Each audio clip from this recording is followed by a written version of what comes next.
This is the broadcast from City Hall, the home of the Greater London Authority. Please stand by.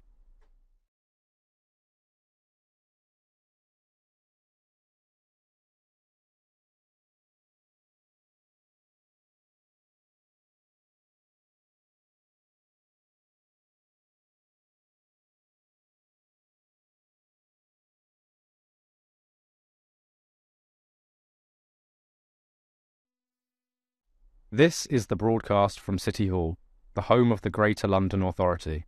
Please stand by.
Good morning, everyone, and welcome to today's meeting of the budget. Oh no, the echo is back.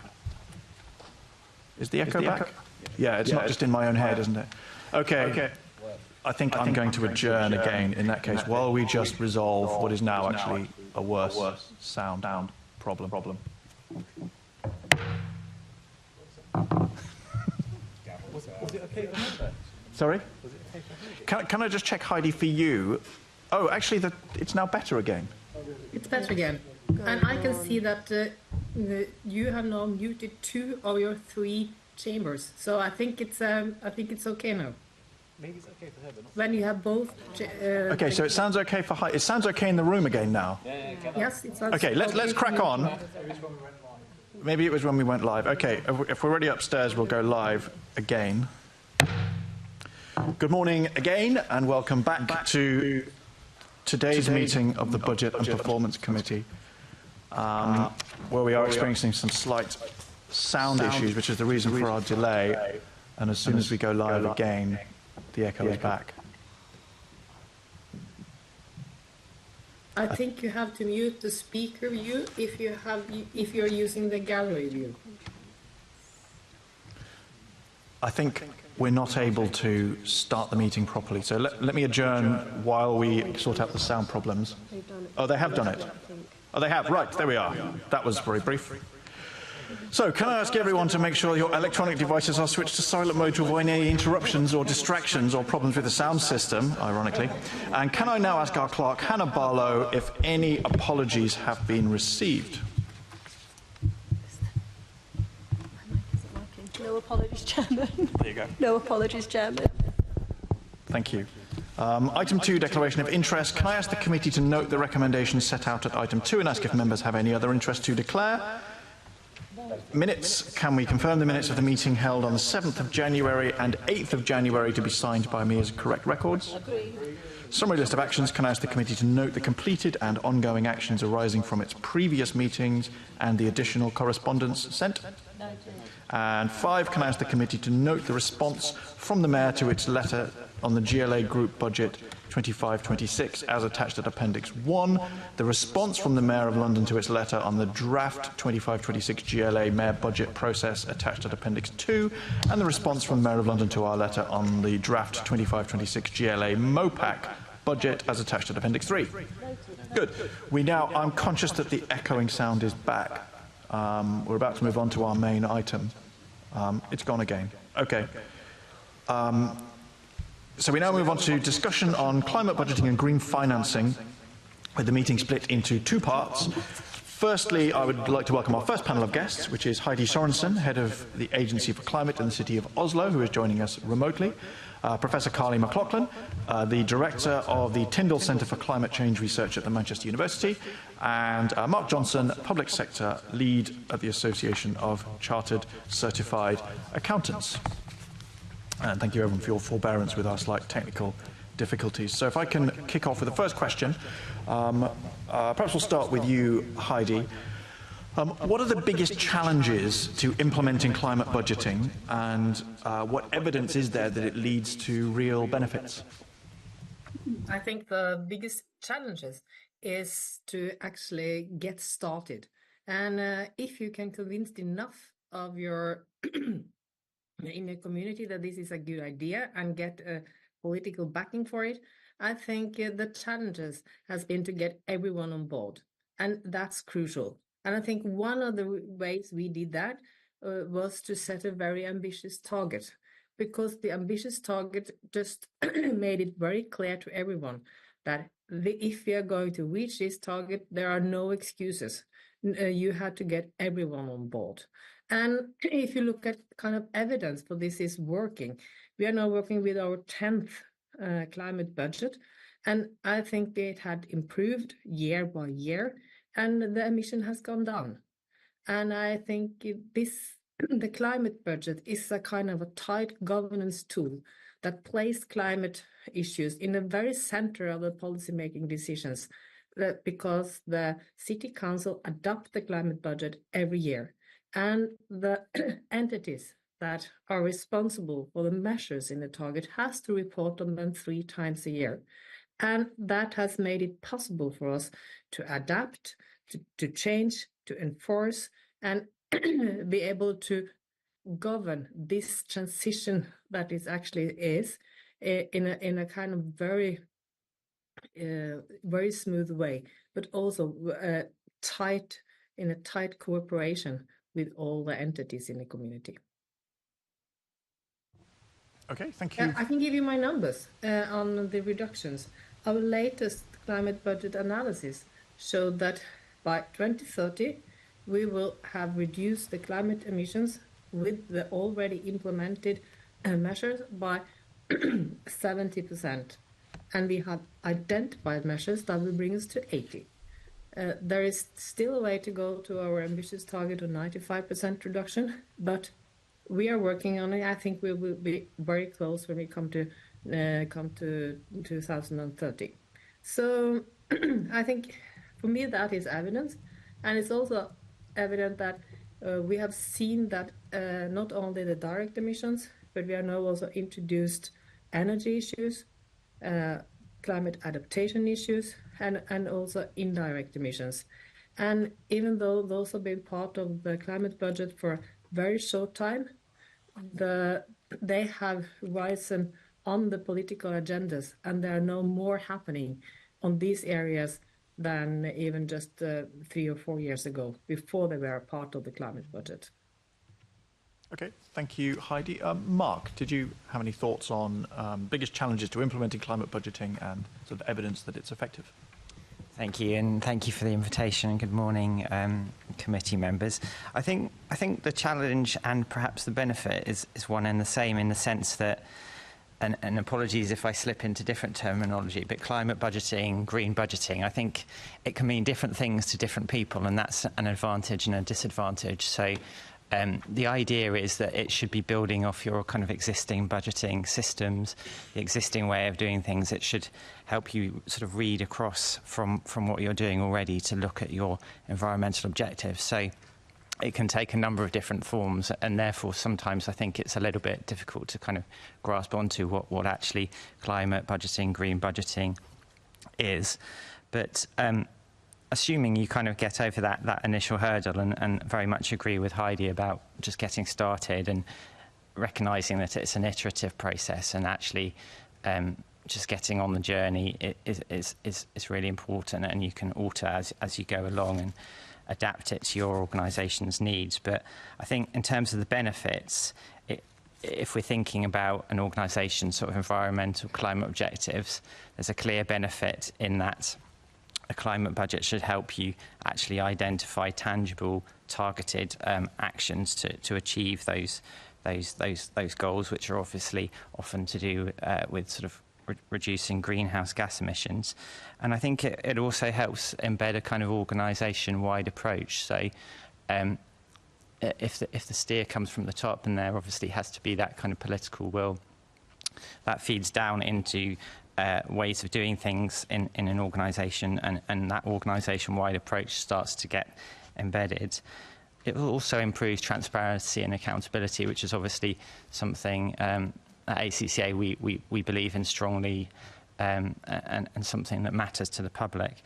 And then finally, if we're thinking about attracting funding, maybe from central government, but also from investors, if we're thinking about sort of green bonds, climate bonds, demonstrating that you have a clear process for climate budgeting can really help build confidence with sort of investors, and as I say, demonstrate to government that you're serious, and therefore make it easier perhaps to attract funding. Okay, thank you.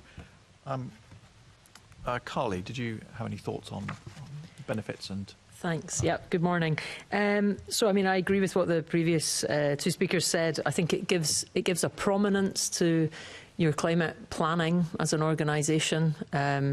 If we think that kind of, budgeting is king in terms of decision making, to align climate with that is really important, so that it doesn't become a sort of poor relation to that. It spreads responsibility across the areas where things need to be transformative, and that idea of it being transformative is essential as well, because if this is about changing the way that we do things, you need all the people that are deciding how we do things to be part of it. And I think the other thing that's useful about it is it makes it clear where you've got to and what else you need to do. So, what the future projects are, and that means that you're kind of really ready to go on what might be the partnerships you could make to bring that forward. If you find that you have additional budget, what would be the next thing that's kind of good to go? And I suppose those are the things that I think are kind of effective about it.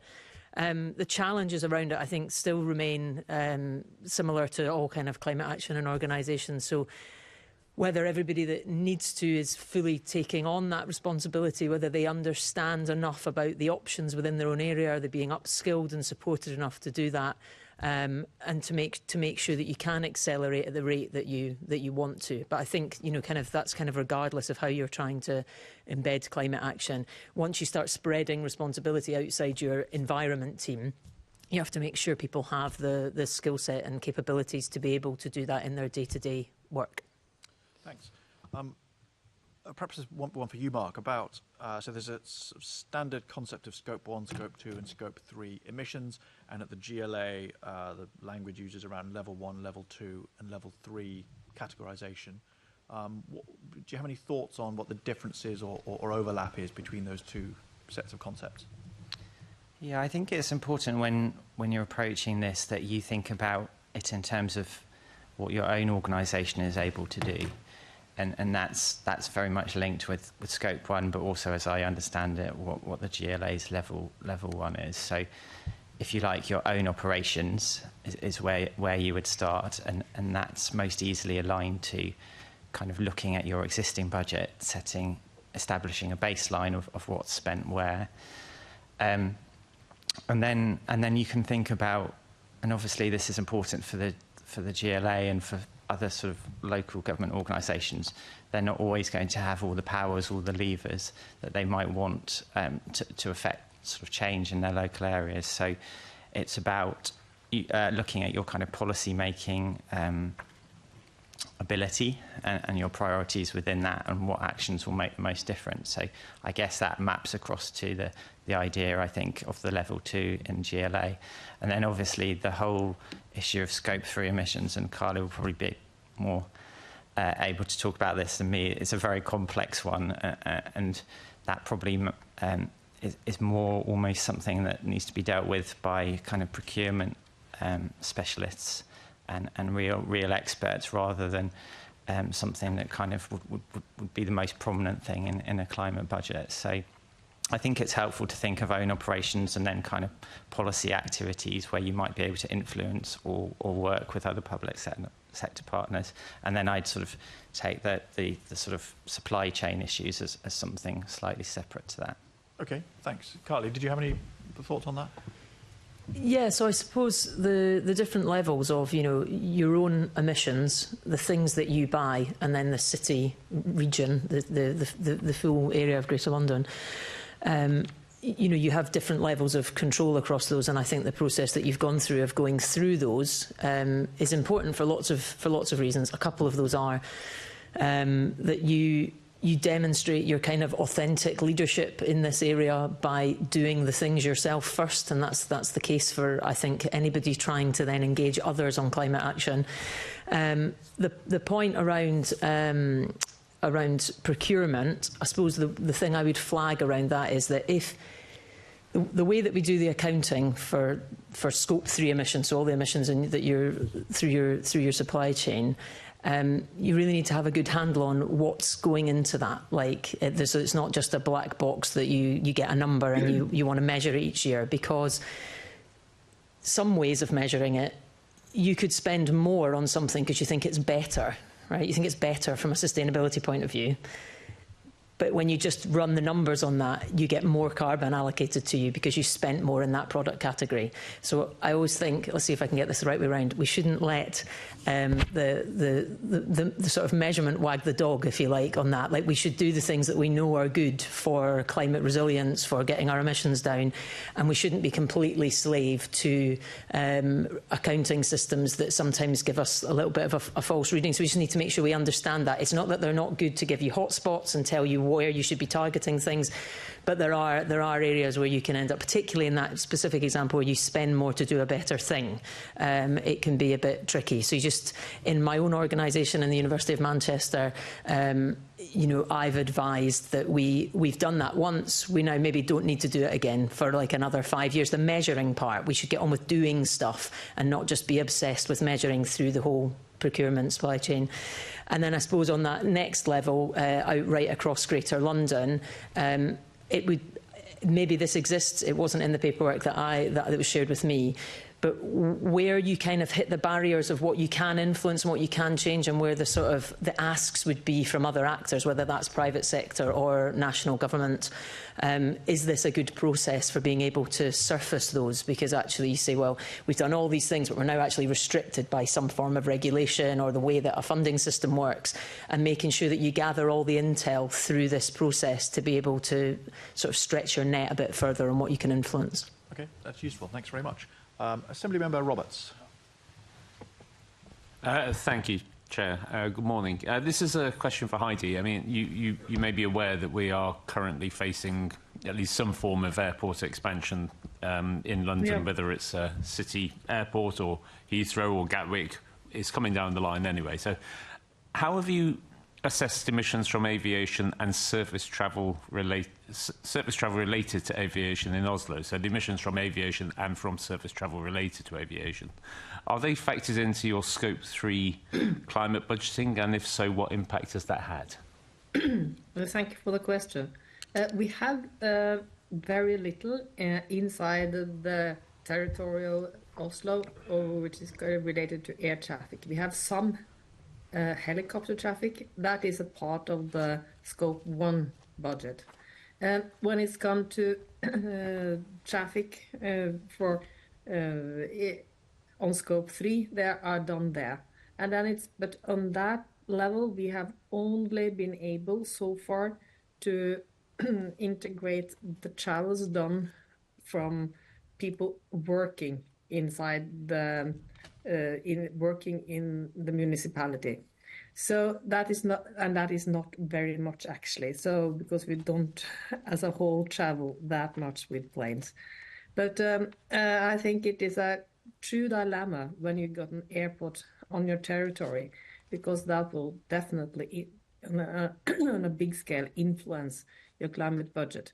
To a certain degree, that is yes, a new airport will increase climate emissions, and that should be a part of the climate budget. It should be showed. But at the same time, you will then have emission from people living outside of London, of course, using that airport. But I think that is definitely one of the dilemmas that you need to solve, and I think make a choice where to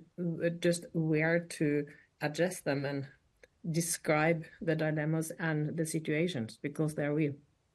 Excellent. Thank you so much. Thank you. Thanks, Chair. Thank you. Assembly Member Clark. Thank you, Chair. And good morning to the panel.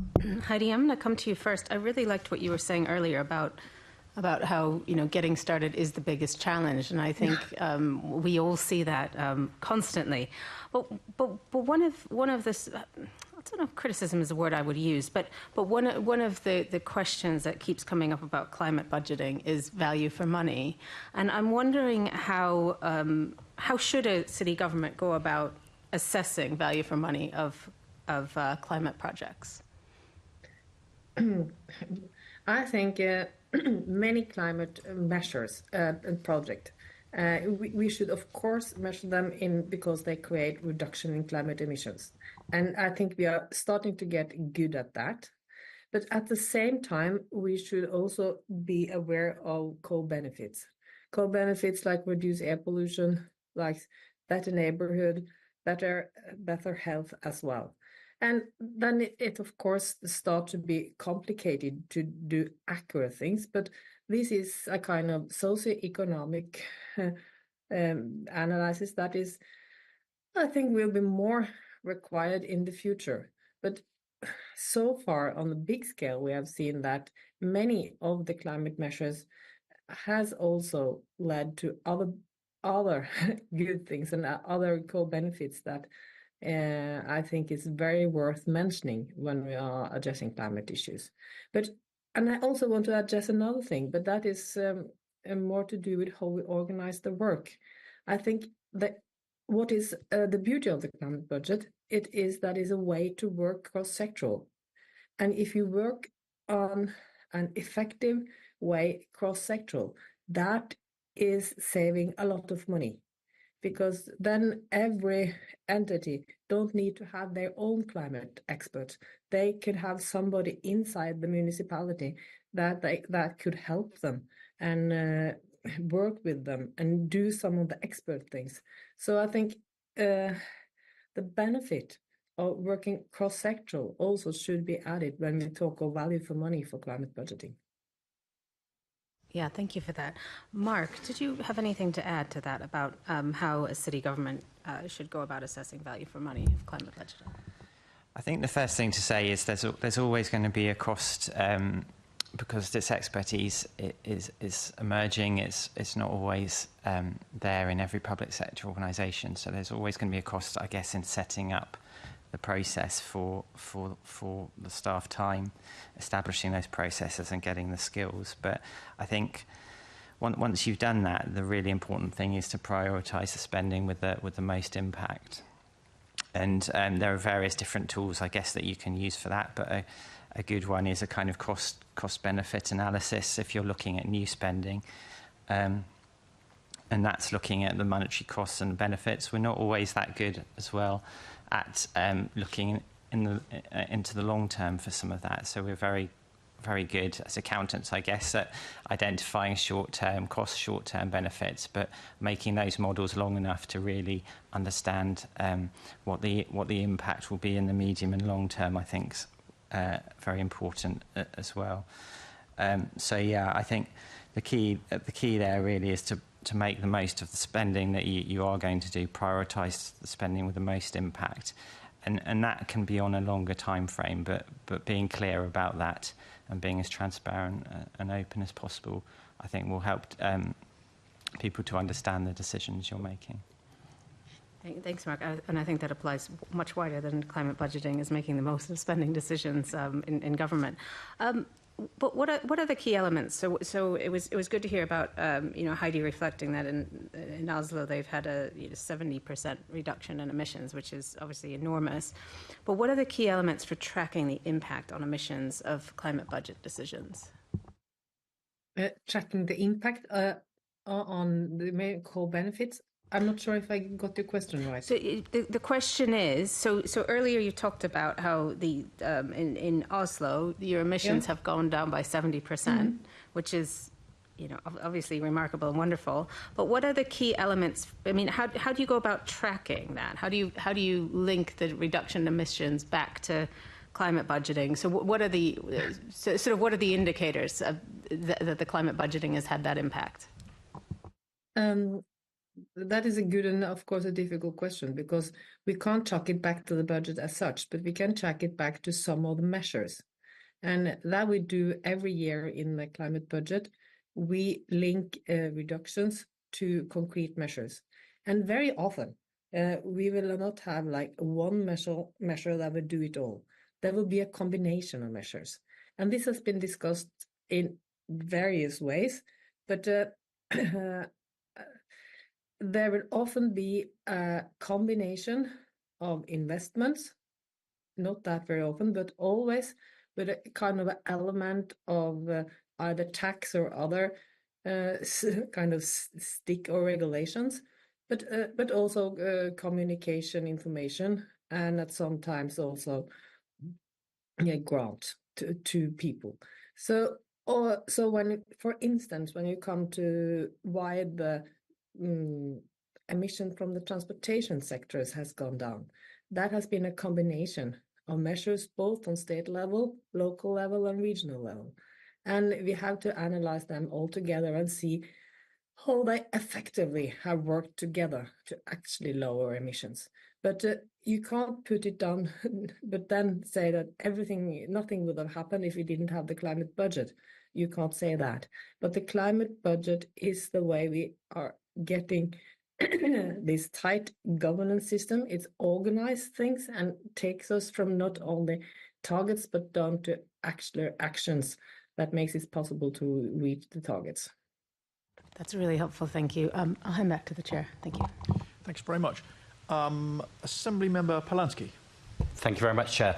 Heidi, if I can return to you, I want to return briefly to the subject of aviation, something we've spoken about understandably a lot on this committee. And my understanding from the Global Protocol and it was described as quite technical, is that we only take responsibility for emissions that are 1,000 metres high, and so the planes that are in the air are not considered in the climate budget or indeed in our net zero target.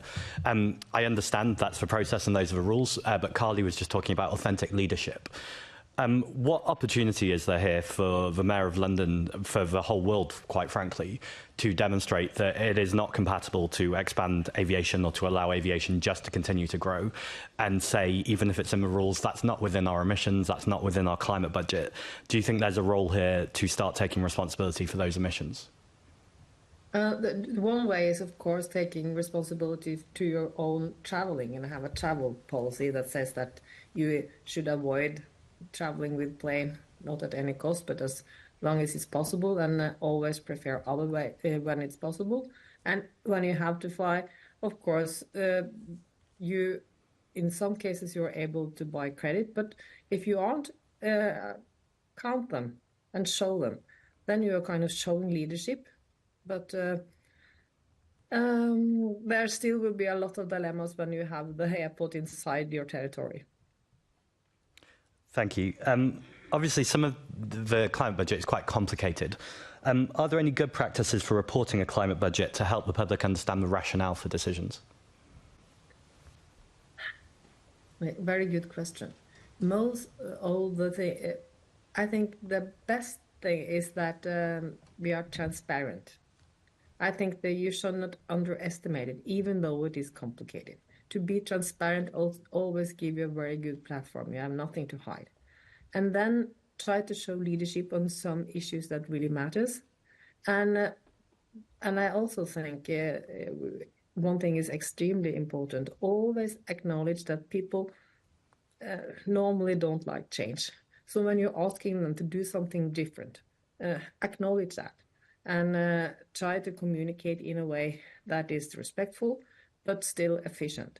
That is, I think, is always a challenge, but I think it's useful. I think that is more important than trying to oversimplify things that, at the end of the day, still will be very complex. So, and there is also, then I think, like one of the other panelists says, that it is you get. Especially when it's come to scope 3, you get very close to people. And I think we should be, when we are communicating around issues, especially in scope 3, I think we should do that with a little bit of care and try to avoid to be kind of has a moral indignation related to people's own choice. But try to make every kind of small climate measure people can do as easy as possible and try to make a climate-friendly future also seems like it's, of course, the best future and a good future. When we are addressing climate change, we are actually creating a better city. Try to show that. I think that is perhaps more useful than showing off very complex analysis that still will be complex. Thank you, Heidi. It's always good to hear someone talking about system change rather than the focus on individual responsibility. Mark, if I can come to you, it's a similar question really, just around what are the good practices for making sure that the public understand the rationality behind decisions? I think one thing that you can do is sort of go through your budget, and it's a process called green tagging. So looking at where the items of expenditure in your budget are focused on environmental climate change objectives. And often that will actually turn out not to be a really big proportion of your budget, because a lot of the public sector is spending money on salaries, of course, but that's like an initial step, but it probably doesn't go far enough. So another good thing to do is actually take the organisation's sort of climate action plan, their sort of long-term or medium-term strategy for reducing emissions, and then actually put some numbers against that. And obviously here, the medium term is really important. It's not realistic to think that you're going to be able to make these changes in any one budget year. And I think the risk always in budgeting is that we're focused very much on the year ahead or 1 or 2 years ahead. So that kind of medium-term budgeting framework is really important. And that the flip side of that is actually having some more certainty about your funding if you're a kind of subnational government, and we know that's often a challenge in the public sector. But at least sort of setting out your high-level objectives and the sort of overall level of money that will be required to achieve each of those is a start. And then, as I say, it's something that's going to be kind of revisited every year. I think sort of ensuring external review as well. We'd always say that kind of audit is an important part of this. So that can be internal audit, but also external audit. And then the flip side of budgeting, I guess, is sustainability reporting. So it's actually alongside your financial reporting that we're all very familiar with. It's actually looking at what an organisation has achieved in terms of its climate change objectives, and that's kind of very much still emerging in the public sector. So there's still a way to go on that, I think. But again, you probably start with your own operations. And then looking at perhaps the policies that are specifically targeted at achieving climate objectives.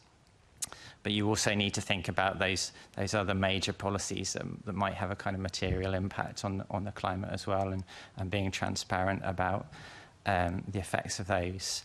So budgeting, I think, also needs to sit alongside that reporting. And I know all of that isn't easy, and we're already right across the world seeing the public sector stretched, but that is something that we need to work towards in the medium term, I think. Thank you. And just as a quick follow-up before I come to Carly, sometimes we have to ask obvious questions, so I'm sorry, but what is the advantages of an external budget over this being an internal process? An external audit over this being an internal process? I think it's just that additional assurance that can be provided, and it's about learning from across the public sector. So external audit can provide that perspective, I think. And yeah, just that additional check and reassurance to the public as well, I think. Thanks. So, Carly, I'd be really interested in your thoughts on all of the above, but just to throw one more question in there. Is there more that the climate tables could be doing to show consistency so the public can see the value for money of different climate measures? About the consistency of the climate tables, because I don't know if you found them, but I often find them quite confusing, as in if you're a member of the public and you're looking at this, it's not kind of easily obvious what story is being told. So this is the list of interventions that have been funded through the climate budget, yeah. So I think, coming back to the question around value for money and how decisions have been made about prioritisation, if that isn't a formalised process with specific criteria and people offering scrutiny of what has been prioritised and why, I think it should be, and it should be communicated.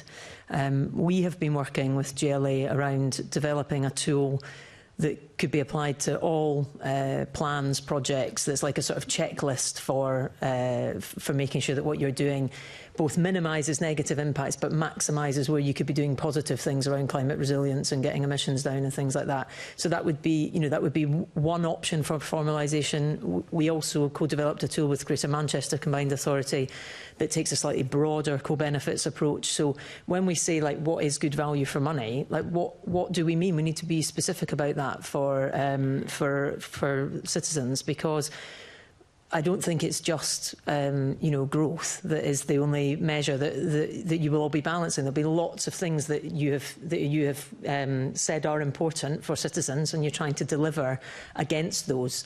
And so that's what a kind of co-benefits approach allows you to do, to say, actually, all these things are really important. And of course, a much more narrow sort of sense of value for money, like, how much did this cost, is important.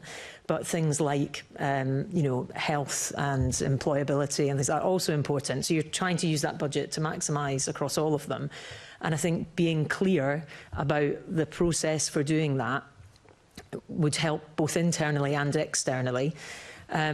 And I think the other thing just to flag is that we're talking a lot about the measures that I might call like the shiny green stuff, which is like great. But most money is spent in like other stuff. And so the way that I think you always have to do this is the sort of tools and the checking need to be on everything that you do, so that you're never spending any money that's working against the things that you say is important.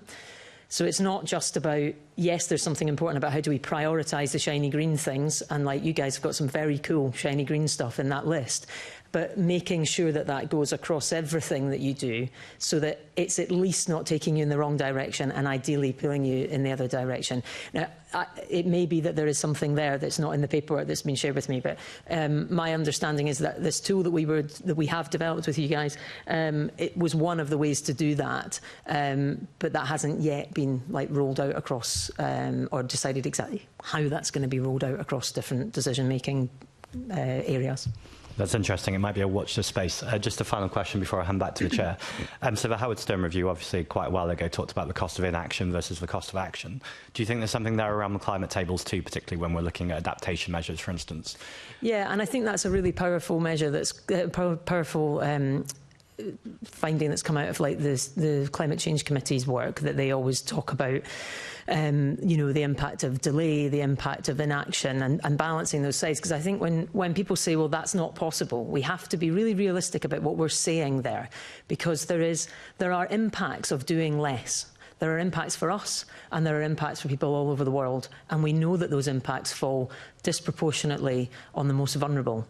So we have to make choices, but we should be super transparent about that, and we shouldn't ever be saying, we're going to go slower, we're going to do less, as if this transformation's really got away from us and we're super ahead. You know, I just don't think that characterises where we are at all.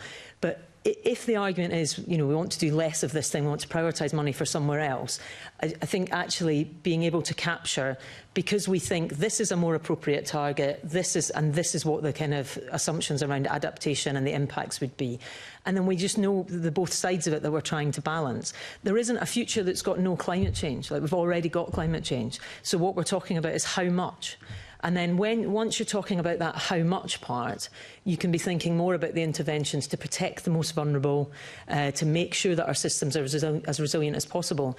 But if we pretend that we're aiming for 1.5 degree future, and we're actually heading to something more in excess of 3, you know, noting that these are about average global temperature changes, these are not about extremes. Extremes are much more than that. We need to be really well planned for resilience on that, and I think there's a risk if we don't do exactly what you're asking about. We say, what are the impacts of not doing it? Then we don't give enough attention to that other side. It's very powerfully put. Thank you. Thanks, Chair. Thank you. Assembly Member Hall, I think you wanted to come in on this one. Thank you. Carly, I don't really know where to start with this, because I'm glad you're helping the GLA, because when I look at, and I've been on this committee for years, looking at figures is never normally a problem. But when I go through some to do with this, they're badly set out and they're inconsistent. There's no clear prioritisation. It does, I mean, what we've got looks like a shopping list. It's most peculiar. It's been difficult for the officers to actually understand. So it's difficult for our officers who deal with this all the time. How on earth are the public supposed to understand where millions is going and what our priorities are? I mean, Heidi talked about things being transparent, and we're all for that. But it's no good at being transparent if it's just a jumble. What are your views on this? So I think, you know, the inclusion of like the co-benefits and things like that, that is something that I think helps with making things understandable, a summary of what's happening. But I would say there is more that could be done for communicating how the decisions have been made. So if the process has been, I don't know what the process has been, so if the process has been, these are the things we're doing, and we collate it into a climate budget, then I suppose you will end up with just a list. Yeah. And without that process of, this is why these ones are in the funded list, this is why these ones are in the, you know, could be coming later unfunded list. And I think being really clear about the point we talked about before around value for money, what are the criteria that we select on? And then you could almost have, certainly by area, a prioritised list. This is our real top one that we think is great, and it's great for these reasons, and these are the things we said are important. This is how it hits those things. Yeah. So I think there could be. I feel like that work has probably been done. I'm not suggesting that it hasn't been done, but it's about communicating it, isn't it? Well, of course, because if you do work and nobody understands it or sees it, it's a waste of time. Set out in the climate budget table under column A, it says that 628.7 million will be spent on projects until 2028 and will provide £23.7 million of savings till 2028. Is that correct? I mean, I can't answer that question. I haven't produced that paperwork. Mark, have you any idea? I can't really comment on that. What I would say is, I think it's helpful to relate all of those individual activities back to that sort of high-level plan that would be there, and to make clear that, yeah, some of those benefits probably don't fall within that sort of quite short. You see, time horizon. millions and millions of pounds of taxpayers' money is going into this. And if they really need the ability to look and think, right, that's gone into X, Y, Z, and the benefit is whatever it is. But if you start looking into these figures, these different jumbled up numbers, it's not making any sense. And when somebody in my office actually pulled out those figures, if it is right that it's 628.7 million spent, that will provide £23.7 million of savings. And we would really want to know why the difference and what the benefit. I mean, two generic points that I might make. So this isn't specifically about those figures because, like I say, I didn't produce them. But I think looking at the full lifetime of a project, so you're looking at upfront capital costs often versus a long-term benefit in efficiency. So making sure that you're capturing that when you're looking at those numbers. But also, I suppose that everything can't be reduced into a financial figure. And that's why I think looking at the co-benefit side of it, you know, we've chosen to spend money on these things because these things are important to Londoners and not and making sure that narrative goes alongside. So, OK, some places you make an energy efficiency intervention, you save some money. Like, great, you can tell a good story about that. And there are some really great examples in the list where there's there are significant savings because there's an energy reduction. But there are other things in there that are around things like health that you might not put a figure on. So I think being clear about how those decisions have been made and what the value is. There's also measures in there around enablers, so they themselves might not reduce emissions, but they would facilitate future reductions in emissions. So I think just the clarity around that, I think, particularly for an external audience, deserves like some good thinking about the communications there. Yeah, no, I think you're absolutely right. I accept there are other benefits to things, but money is so tight at the moment, people need to know what the benefits are. Very, very briefly, if I may, from a previous question, do you think that the Mayor should have introduced interim targets regarding net zero as opposed to just end figures? Mark, do you want to bash? I think it's always helpful, especially if you're looking at short-term budget horizons. It's not necessarily a bad thing, but I do go back to sort of Carly's point about not getting too caught up in measuring every year. Sometimes you do need a period of time for something to happen. And also, just to go back to your previous question on the sort of preventative spending, I think that's something we do struggle with in the public sector more generally, trying to assess the benefits of things like, and a good example of this is, I guess, sort of public health, isn't it? So spending now to prevent problems in 10, 20 years' time, and that's probably something we need to get better at as accountants, but more widely in the public sector. Well, that's right. It's taxpayers' money at the end of the day. They need to know where it's going. OK, I'll leave it at that. Thank you, Chairman. Thank you. Assembly Member Georgiou. Heidi, I found your responses extremely refreshing. In particular, your points around, sorry, I don't know which screen to look at, but in particular around transparency and trying to take the public with you. And I think this is where, in the UK and the US, those that are firmer believers in climate budgeting come across as, we are doing this, we are spending your taxpayer money, and you will like it, we're right, you're wrong. So in terms of because obviously you've had experience in government, what's your approach, briefly if you can, what's been your approach to say, this is the evidence, this is what we believe as a government is right for you and the country, this is how we're going to take it forward? I think that if you have a kind of majority saying that we actually want to address climate change, I think a climate budget is a very efficient governance tool. And but I think if you are just into trying to pretend to do something, it's not, because it is transparent, and I think that is the first important communication key. But as I said before, I think it is it is difficult communicating climate change, and especially at the time with all other crises that is confronting us, with the war going on and the financial troubles. But at the end of the day, the troubles with climate change will be there. It's not like any other crisis can come and take over, because when they are fixed, climate change will be there. So try to, I think the debate, we have stopped using the word crisis, because our how we are going to address climate change will be with us for very many years. And the sooner we can stop using fossil fuels and find other good solutions, the better. And the less then we have to spend on the adaptation.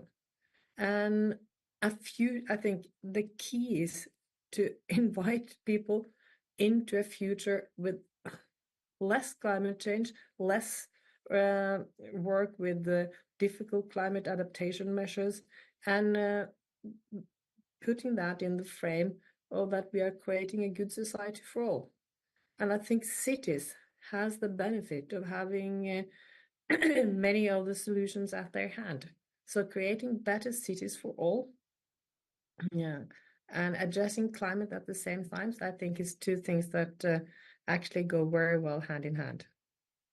No, I appreciate that, and I think you're right in that that there are currently other things on people's minds. But I guess where I'm trying to go, my question sort of backs onto what Assemblymember Hall said, is that hundreds of millions of pounds are being spent on climate budgeting through provisions. Now, if you take one example, a lot of local authorities in London at the moment are, or have done, or are replacing their fleet with electric vehicles, let's say, street cleansing teams, whatever. You can use any example that you want.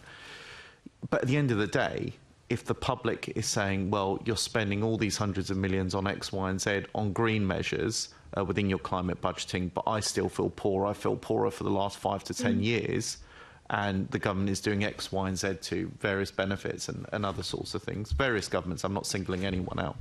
It's how are you taking the public with you, so they're not saying, well, stop climate budgeting, because I'm not feeling the immediate impacts of that, and help me instead. What is the conversation that you have with the public?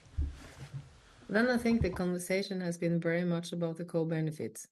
And especially when it's come to, I think many of those issues turns around transportation issues, because they are felt. And I think many of those conversation goes on less air pollution. And for us, it's been statistics. 15 years ago, it's like there were 400,000 out of the 700,000 people living in Oslo. No, sorry, 200,000 out of the 700,000 living in Oslo that were affected by dangerous air pollution during the winter. Now that number is down to 1,500. People can feel that. They still can be not always happy because they don't are able to drive the car from A to B, but at the end of the day, they acknowledge that change. And I think finding the stories that relate to the public in the way that often kind of air pollution stories has done is extremely important. And I think addressing the co-benefits together with seeing that we are actually solving a lot of questions, a lot of issues together, including climate change, is a good way about going, because most people are not. I think you can't wait to all the people in your city is very convinced that climate change is the most important issue on the table to act, because then it will be too late. You have to get on board those who are not that convinced also. And of course, that's hard to say for some of us who has been working with climate change over our whole life. But I think, to be realistic, I think that is important to also have on board those who are not that convinced, but will be on because they see some co-benefits and see that some of the solution actually makes the city as a whole better. I'm not sure if I'm answering your question good enough, but that's my experience. No, that was helpful. Thank you, Heidi.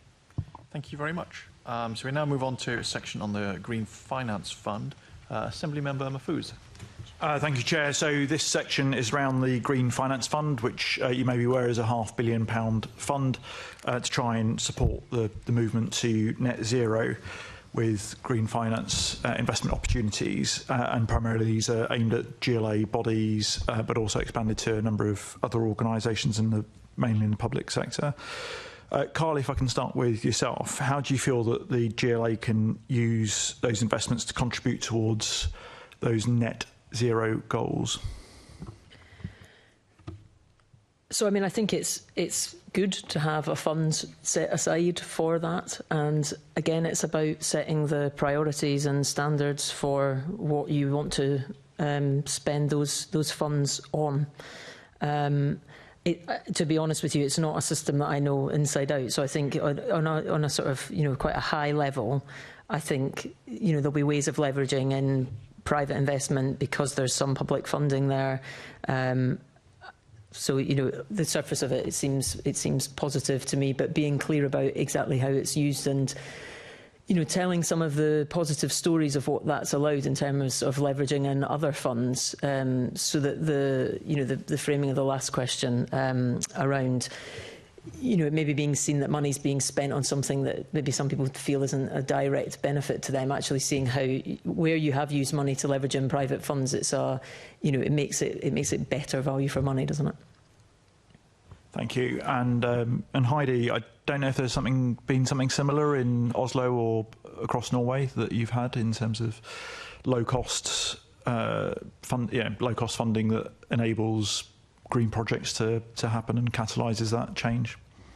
Yes, on national level, we have some fund like that, and we also have a small fund in the municipality.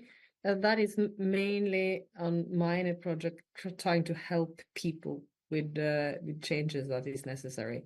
But on a broader level, I think what is important with funds is that could be a tool to mobilize private capital, because we need to mobilize private capital to find to be able to have the transition fast enough.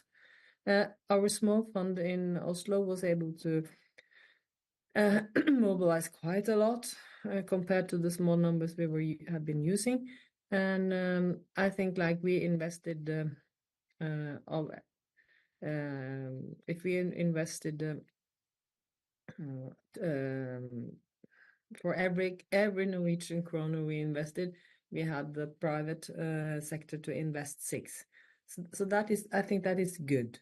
But it's not very much on a large scale, but it still is. This still is a part, and our fund is small. On the national level, the national government has been quite willing to invest, and that has been more of a kind of popular thing from the public side of view, because it's kind of often said that this is what we do instead of having very high green taxes.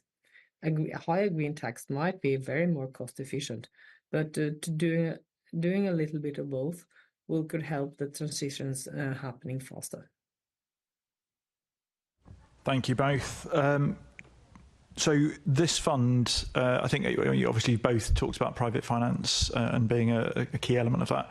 At the moment, this fund is very much for, if you look through the list of projects, and I don't know if you've had the chance to, but it's funded, for example, the extension of ULEZ. It's paid for solar panels on the London Stadium, which West Ham play at, and also sort of projects like that. So quite substantial size projects which will deliver, pretty big outcomes.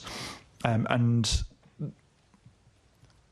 so sort of two questions I'll start with in terms of value for money. So, for example, with a project like ULEZ, we've seen a 15% reduction in boroughs like mine in terms of Ealing and Hillingdon and neighbouring Harrow.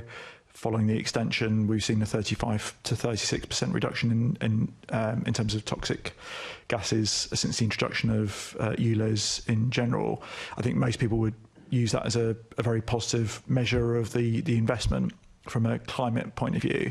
But when I look through the impact report, and I don't expect you to have looked through the impact report, but it reads more like an audit review rather than an actual impact of this is the benefit of the investment that's been made. What would you like to see from a sort of value for money point of view for a fund like this, going back to the conversations that we've had so far about bringing people with us, about the need and necessity to make these types of investments? Do you want me to go for that? So I think health we've seen has been really powerful, particularly related to clean air. And they're not exactly the same issue, but there's a lot of crossover with climate, and some of the challenges around climate change for people to engage with are not there for local air pollution. So, it's a very direct thing, and it matters where you emit it. It affects you and your family, and it affects you in a short amount of time. So, the opposite of that is all happening for climate, that the gas is well dispersed in the atmosphere.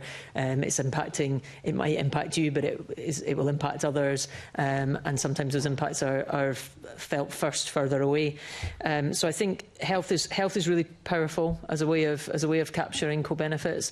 But I also think drawing on the sort of social value framing around how these projects support local skills development, how you support employability locally, and whether there's a ring fencing of savings or returns, and I don't know, so that we can see that when projects work in a financial sense, so there are financial flows, that those are then returned back to do more good work.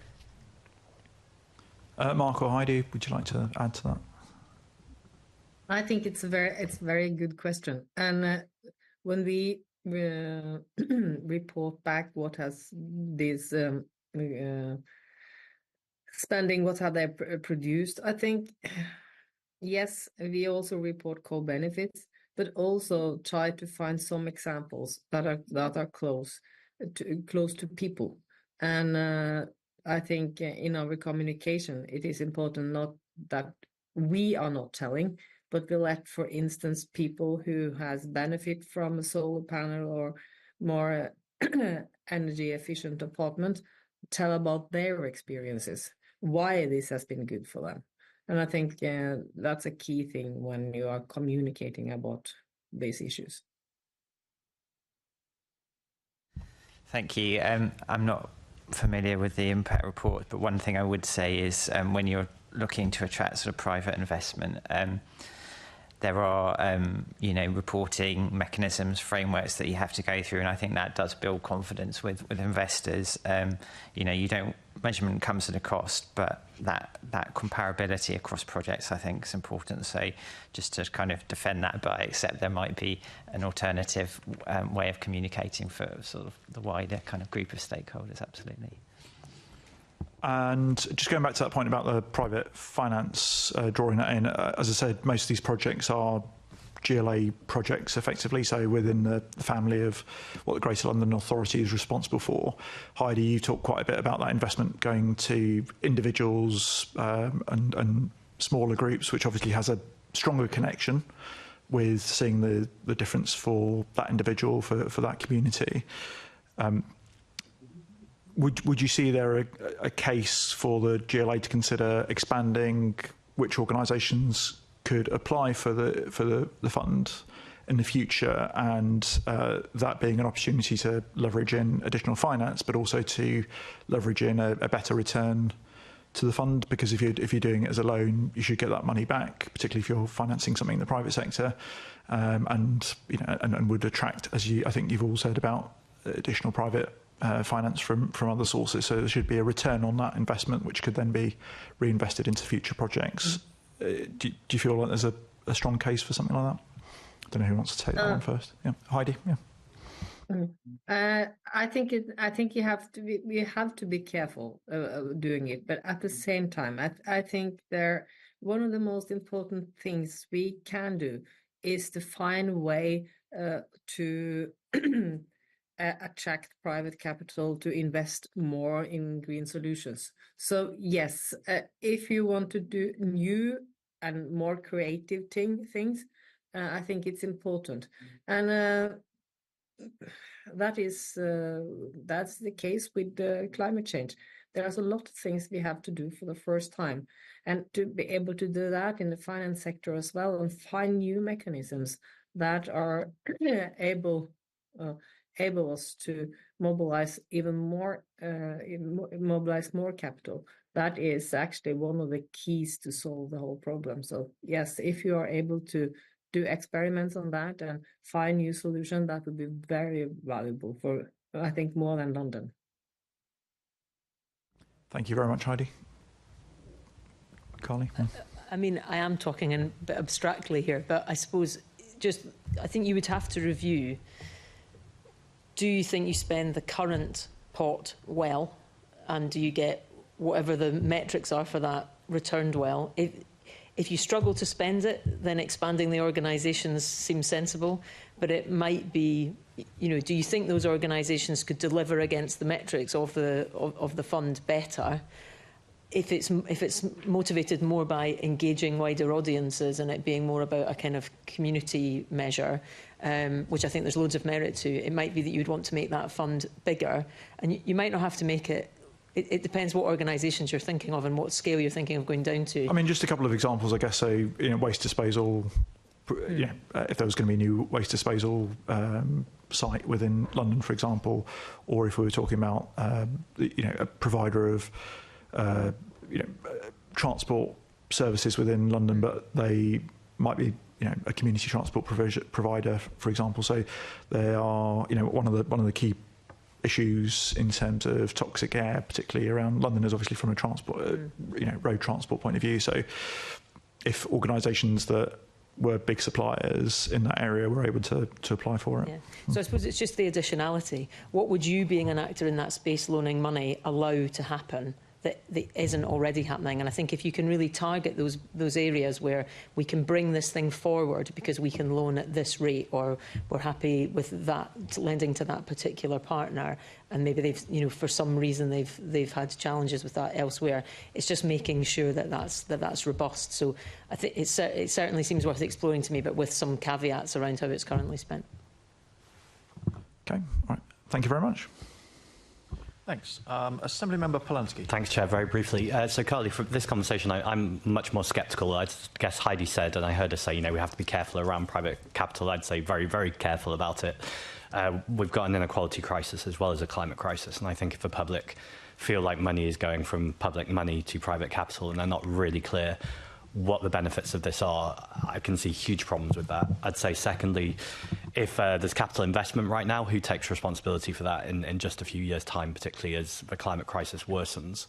How bedded in is the contract with the private investment company to make sure they're still going to take responsibility for that infrastructure? So I know this is all very abstract. I guess the question is, within the climate budgeting process, do you think there needs to be, or is there a mechanism to make sure that we can hold private capital to account if they're involved with our climate budgeting process? Okay.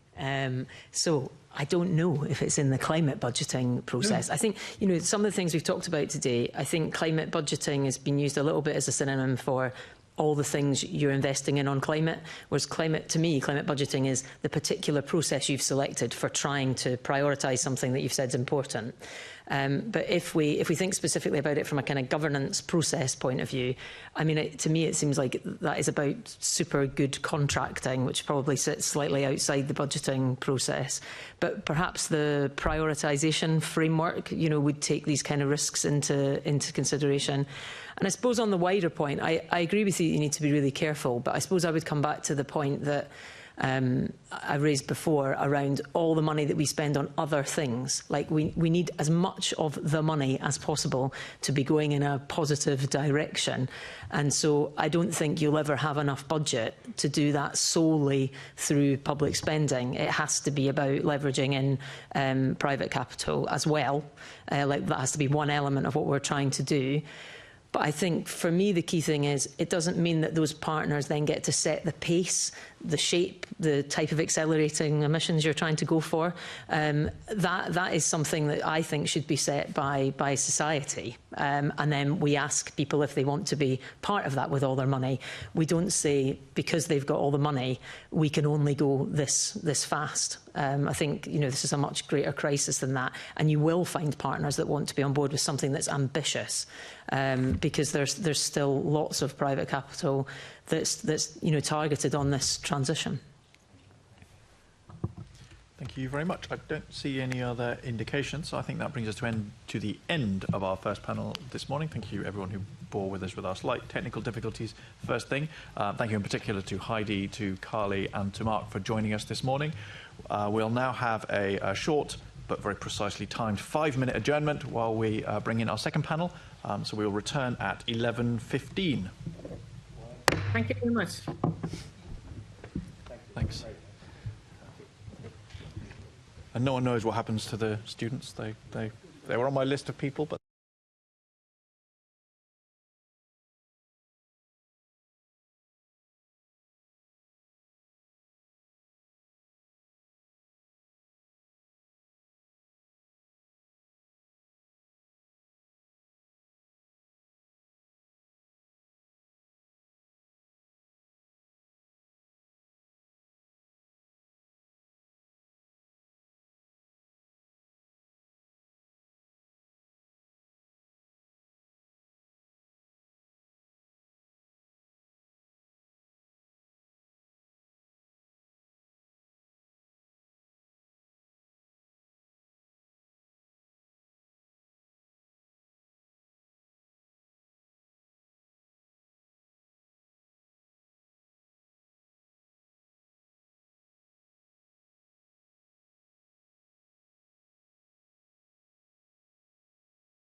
Hello, good morning everyone, and welcome back to our second panel for today's budget and performance meeting. So I'd like to welcome our 5 guests for the second panel. We have Faye Hammond, who's the Chief Finance Officer at the GLA. We have Pete Dorr, who's the Head of Climate Change at the GLA. We have Megan Life, who's the Assistant Director of Environment and Energy at the GLA. Sam Longman, who is Head of Sustainability and Corporate Environment at TfL. And Kenroy Kellenack-Reid, who's Deputy Director, Impact Investment, London Treasury, GLA. Did I pronounce your name correctly? You can tell me if I didn't. I do try to get it right. I apologise. And can I also welcome, before we go to our first question, let me click back to my start, a warm welcome to the British politics students from Richmond American University. Is that who is sitting behind me? Good guess, first time. We're here in the public gallery today. It's a pleasure to have you with us. Our meeting, this is a Budget and Performance Committee meeting, and we are looking today at green finance and climate budgeting. So if I can kick off our second panel, perhaps I'll start with you, Faye. Sort of broadly, what evidence is there that the introduction of climate budgeting has led to a demonstrable reduction in carbon emissions, particularly if you have any examples of that happening? So first of all, I just want to say I think it's really important to ensure that climate is part of our budgeting process. The budget runs throughout all the things that we do. If you haven't got any money to do something, you can't get it done. So I think it's absolutely important that climate's at the heart of everything that we do. What I feel the climate budget does is it brings those sort of disparate things we've got together in terms of, ensuring that when I've had a look at the climate budget, because I'm new here, what I've particularly noticed is the importance of understanding the CO2 of that decision that you're making. So therefore, not only are you just saying we're doing a project, but you've got a measurement against that project to demonstrate what the outcome is. So for me, that's a particular important part of that. And I think what it does is it ensures that when we're thinking about things that we're doing as an organisation, that we think about the climate impact of what we do, so that's at the heart of how we think culturally as well. So although the outcome is a climate budget, actually what we're trying to do as an organisation is to put thinking about climate at the heart of everything that we do. OK, thank you very much. Assembly Member Harani.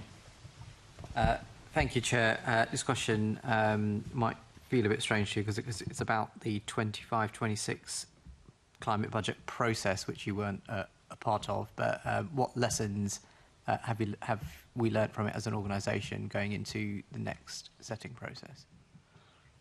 We have had the lessons learned section as a team, but not more broadly at the moment with the functioning bodies as well. We only had an internal one. So I don't really have any specifics to come back to you, but I just wanted to assure you that we've started the thinking within the team. We want to bring in the functioning bodies into that conversation, but I haven't got those to hand now, unfortunately. Okay, and just looking to the future as well, with the change to mandates, what impact will the mandates and delivery plans have on the GLA's climate budget? So there are a couple of the mandates which are specifically supporting. We've got clean air as an example. I can't remember the other one. Colleagues might be able to help me on that. So when the GLA's budget is published before the end of March, you'll see that those mandates our budget structured around those mandates. So there you're connecting the mayoral mandates and those programmes with the budget. I don't know if Megan wants to add to that. Hi, thanks for having me today. Just to pick up on what Faye was saying, a couple of points. So there are a number of specific mandates that work in this area. So as well as cleaning up London's air, there's also reducing non-residential emissions, which is actually where this climate budget sits in terms of GLA activity. And so there will be specific areas of work that are really kind of driving this agenda. But I think what's really important to draw out is that net zero is also a cross-cutting priority for us. And so what we've really tried to do is have a kind of small number of cross-cutting priorities that are kind of picked up across a wider range of mandates, so that exactly as climate budgeting is trying to do, we are mainstreaming the responsibility to be working towards net zero. And those responsibilities to kind of work towards what is an existential threat doesn't just sit in a discrete number of places, that we really are collectively owning this across our entire work programme within the GLA. Okay, Okay, so and how is that being coordinated in terms of looking at the climate budgeting impact of all the different mandates? I'm not sure, actually. I think that's something you might need to come back on. Well, I guess indirectly, they'll all be picked up through the climate budget. Because when the climate budget, through that process of reporting because the climate, I guess it almost leads into the fact that why we're having this meeting in the first place is that fundamentally the climate annexes will have that information. It talks about how we drive that through, like the golden thread through our budget setting.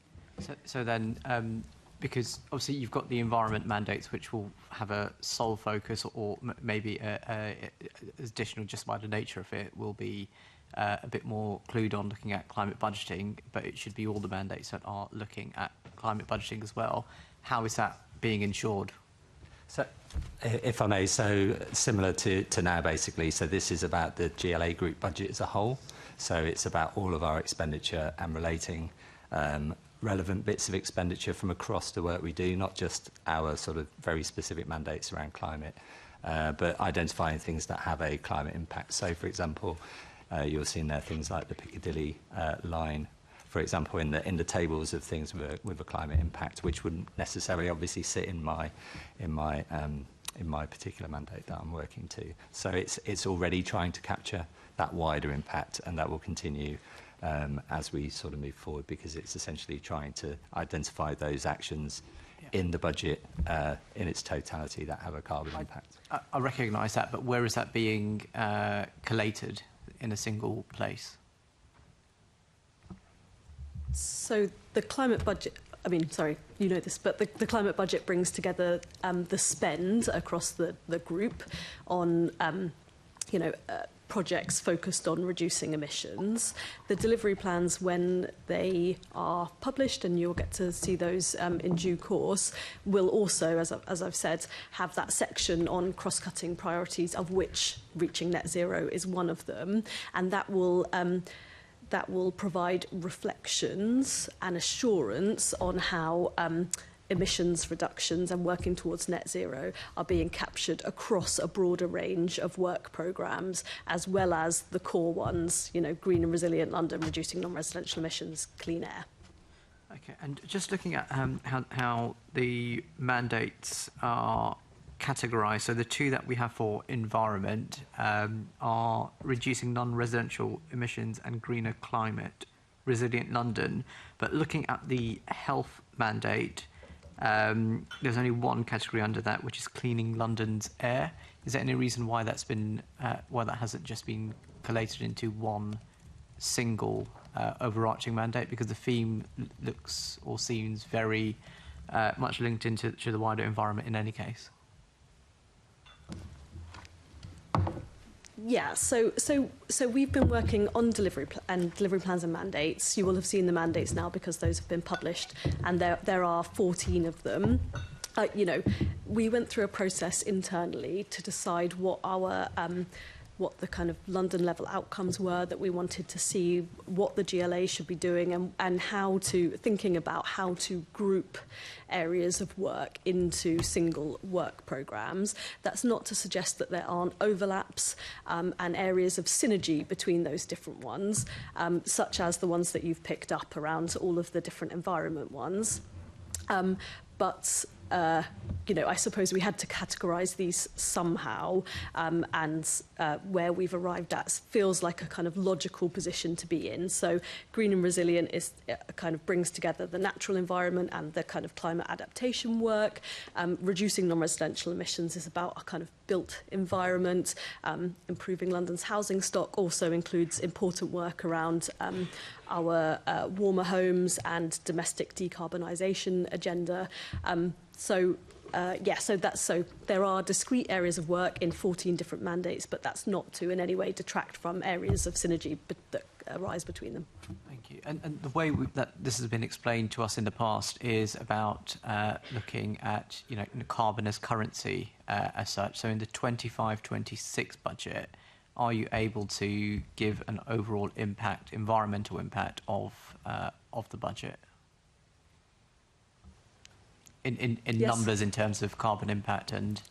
Yes, my understanding is that from the 2025-26 budget, Table A, which is funded projects within the kind of direct scope of the GLA group's buildings and fleet, the annual savings in terms of carbon is just over 200,000 tonnes of carbon emissions saved per year. Okay. And do you attach financial figures to that as well? So, as I understand it, the budget does attach monetary savings to the projects that have gone forward. I think the important thing to stress here is that monetary savings is not the kind of driving purpose behind this. I wasn't talking about savings, but money spent. Yes. Yeah. Yeah, it does. Yeah. So in the tables published with the budget, you will find details of the carbon savings annually and then accumulatively, also then the capital or revenue costs of the particular actions. And I just heard in the first session there some discussion about the energy savings, and just to flag, the way it's presented actually just shows the first 3 years of energy savings rather than the lifetime too, which isn't particularly helpful in terms of the comparison that was discussed earlier. But there is basically chapter and verse in there about the intervention, about the carbon savings, the energy savings, and the capital revenue costs. And do you have the cost figure to hand right now? I do. Just bear with me. So Table A is is buildings and fleet within the GLA group. That's about £628 million between 25 and 28. Table B, which is unfunded, is about 1.3 billion. Table C, which is our wider measures outside of our buildings and fleet, so i.e. things that impact London as a whole, is just over 3 billion between 25 and 28. Okay, and how much has been, so in terms of money since we started looking at climate budgeting, how much has been applied since the inception of it? I don't have that to hand, but I'll happily set that out. Sure, thank you. Just another question from me. To what extent have any previously unfunded actions that have been included in the previous London climate budgets received funding now? So between last year and the latest climate budget that's been published, 25 projects have moved from Table B, which is the unfunded list, into Table A, the funded list. Okay. And so in terms of unfunded projects, what happens? Does that just get put on a long list for future years and as you'd expect? I think this is a really important component of why we do this climate budgeting, actually, is you know, part of it is exactly as Faye says, kind of bringing together all of the work that we're doing and the money that we're spending. But part of it is also setting out that trajectory and a pathway towards net zero. So acknowledging that we don't currently have all of the funding and you know, actions in place to get there, but it's about being able to show a kind of viable pipeline of projects coming through that will enable us to get there if we are able to have the funding. And the key thing that we've always been stressing on our net zero by 2030 target is that we can't do this alone, and it will require significant external action from other partners, but also investment. And so part of the purpose of Table B and Table D is about kind of showing where those projects exist and where we need to find the financing to take them forward. How do you calculate costs? Because I'm just, if I take the example of vehicle fleet, for example, you're probably looking at net costs because you would have probably had to replace vehicles in any case, or use vehicles in any case, particularly with the wider GLA family or wider group, looking at police cars and fire engines, etc. So we're looking at probably a net cost, but some of that might be higher capital costs in the short term, but revenue saving if you look at running vehicles, or even if you're looking at running some of the fire brigade buildings, installing solar panels, for example. Do you look at whole life costs, or just in-year or one-year budget costs, because that can skew how figures are presented, actually. Yeah, so it would be whole life costs, because when we're creating a business case to undertake this decision to invest or borrow whichever financing element it is, we would need to consider the whole cost of that, because that's it. Some of these projects are quite long term, so you need to look at the whole cost of it in order to ensure that you're covering the full impact of the CO2. Spending money now to cover the full, to look at the full cost, but also, as you mentioned, the revenue savings from that, for example, often are used. You might have energy savings, for example, as a result of that investment, which then you'll need to consider as part of the business case. I think it's important to ensure that that's well presented when these measures are put forward, because I think it's quite easy to manipulate some of that and say, there's billions of pounds going into net zero, not really take into account it's spread over lots of years, or also the savings, financial savings that can be benefited from that, and it's a lot of it's capital as well, so it's not revenue which will impact year-on-year spending. So I think that just needs to be spelled out a bit more. Thank you. Thanks. Just if I could you were just saying, Megan, about acknowledging that not all of everything that we need to do has been funded. I think there was the 2022 Element Energy report that basically has a number of about £20 billion a year that would be required. I mean, that's obviously a ludicrously large amount of money. It would be equivalent to each London household contributing about £5,700 a year, which, I mean, there's no way that money is going to come from that source or any other source, is there? If that's our scenario, I think that's the Mayor's preferred scenario, what's it called, the accelerated green scenario. I mean, we're not going to touch the sides of that, are we? So I think this is about setting out what is we have always been very clear that the net zero by 2030 target is incredibly ambitious. I think it's the right target to have because it's driving all of the right action. It forces us to, exactly as the climate budget does, be transparent about the actions that we're taking to get there, but also transparent about the actions that we still need to see in order to get there. And, whilst I do absolutely recognise that figure is incredibly high,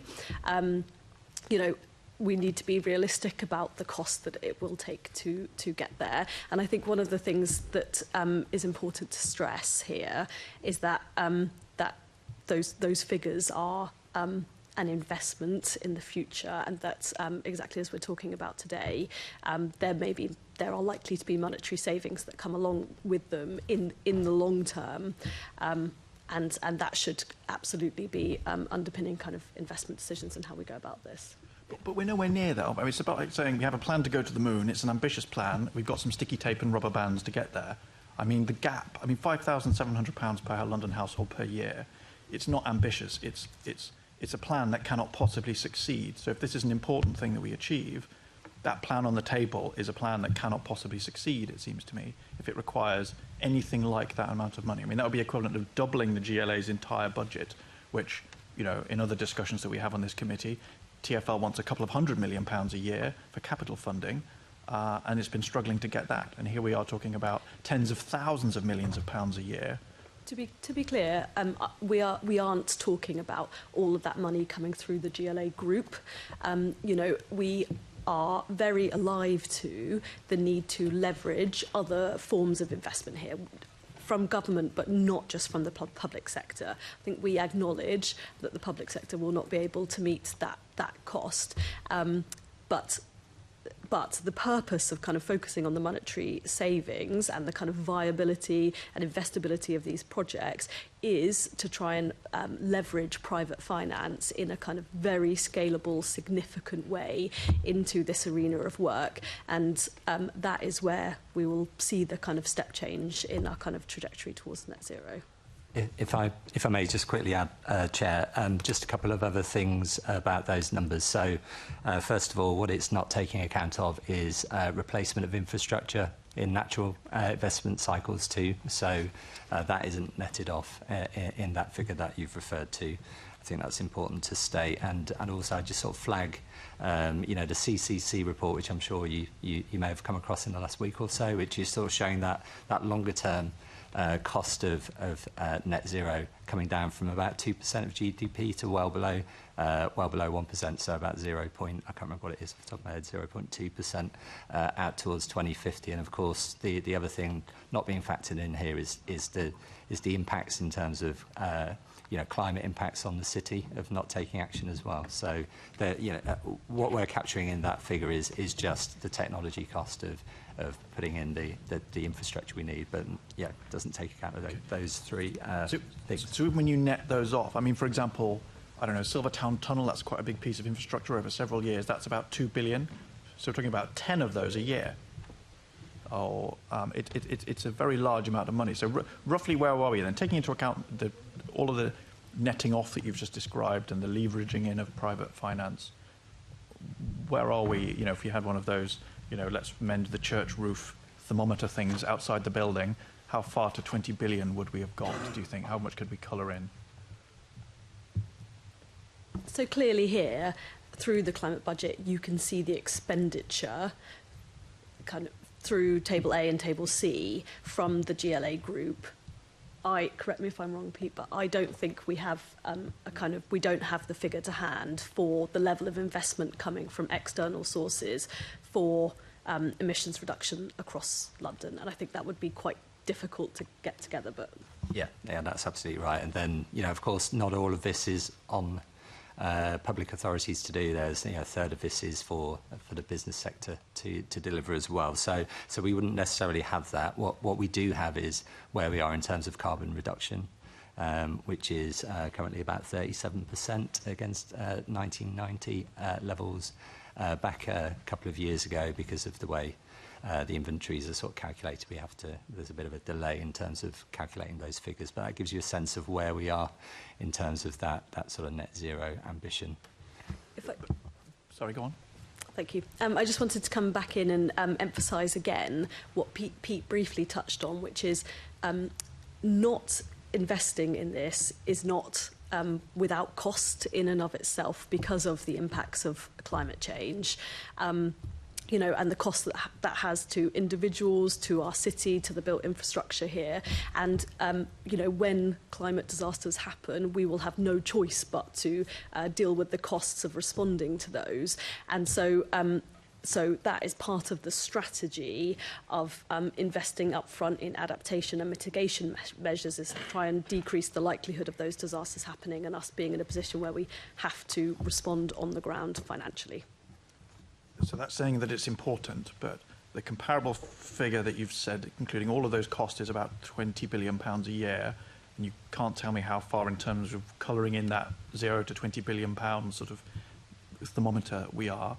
And we do know, though, that we're nowhere near. So that's what I'm challenging, I suppose, is we have a plan that you're saying is an important, we're all saying is an important plan, but if we aren't even touching the sides of the resources required to do it, then why are we pretending that it's a viable, serious plan, is really what I'm asking. Are we just kidding ourselves? It's an ambitious plan, and this is a pathway with which we can bring our stakeholders together and create a kind of vision and purpose with which to drive the level of investment that we're talking about. As I've said, we know the level of investment from the GLA group. We probably have a good indication of the level of investment from other public sector partners. But outside of that is a different matter, and we clearly don't know the level of investment that is going in there. And part of, as I've said, kind of bringing together Table B and Table D is trying to bring together a really viable, investable pipeline of projects to drive private finance and working towards the scale that you're talking about, which I acknowledge is beyond where we are currently at the moment. But so I'm talking about the scale that the Mayor has set. This is the Mayor's preferred plan, and our job is to scrutinise whether his plan is viable. So that's really why I'm asking the question. I'm not the Mayor, I don't get to set the plan. I get to challenge whether his plan is viable. And that, unless you, apologies, that wasn't really a question, but unless you wanted to add something else, we probably do need to move on to other people's questions. I'm happy just to add a couple more comments. Just in terms of the climate budget, I think break it down into two parts. In terms of the GLA group itself, if you look at investments and planned investments to 2030, actually we're not far away at all. So about 83% reduction against the 2016 baseline, which is the sort of the best baseline we can sort of manage as a set of organisations. That makes sense. Yes, in terms of the London target, that's far harder.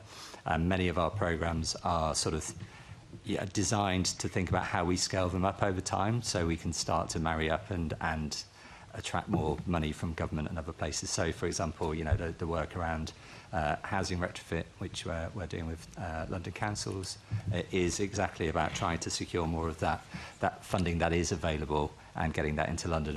As you know, we've typically not done particularly well as a city in terms of accessing national pots of money. So there's a lot more we can do.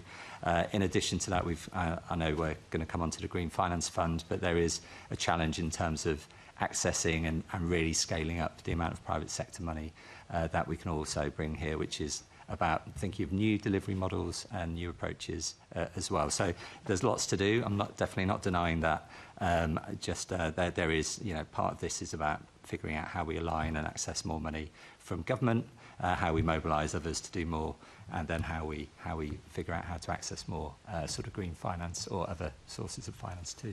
Okay, we might find out soon how much money the government still has. But moving on, Assemblymember Hall. Thank you. Just going back to something Assemblymember Hirani asked, Pete, you said you'd let us know how much money has been spent so far. Can we just have a ballpark figure? I'm not really comfortable giving you a ballpark. I'd rather just check that back, if I may, and just come back. On a very wide range. What sort of money are we looking? You must know. I don't know off the top of my head. I'm not really. No, very broad. Nobody will hold you to it. I just like an idea. Yeah. You're in charge of it, or who's in charge of this? Can somebody give me a ballpark figure? We won't hold you to it, but I have no idea. We, Assemblymember, we will come back to you with that figure. No, I heard that in the first place. You must have an idea. It's what you're in charge of. You must have a round idea. At this point, you probably would normally look at finance, but I don't have, unfortunately, apologies, I don't have that figure, but I think what we do know is we're investing 600 million in Table A, and you had the figures, didn't you, that you went through at the beginning. So we've got the specifics of the forward look, but I don't have the backward look, so I'm really sorry at the moment, but we can bring it to you. Well, it's very disappointing. I'm not asking for a specific number. I'm asking for a ballpark figure, which I would have thought that you would know. Something that couldn't be answered in the first section, I understand why. Set out in the climate budget table under column A, it says that 628.7 million will be spent on projects until 2028, and will provide £23.7 million of savings until 2028. Is that correct? That is correct. That's the issue I was referring to earlier. So just to say, I don't think they're really comparable, just in how it's presented. So the energy savings, for example, if we retrofitted this building, I know we've refurbished it recently, but let's say we did that, and there was a 20% saving over, say, 15 or 20 years. That's not reflected in the figures that you're describing, because we're only just looking at 3 years forward. So I think that's something we probably need to reflect on.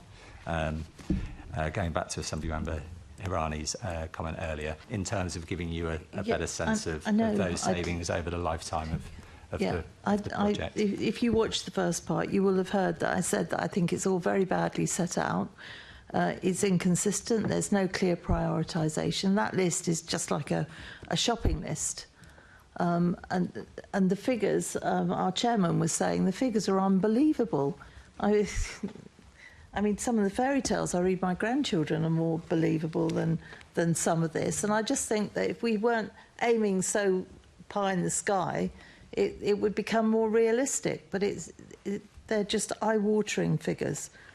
Eye-watering. It's all very well to say ambitious, but when you think that something is completely unattainable, you tend to lose interest. And we don't want people losing interest in this subject because it's too important.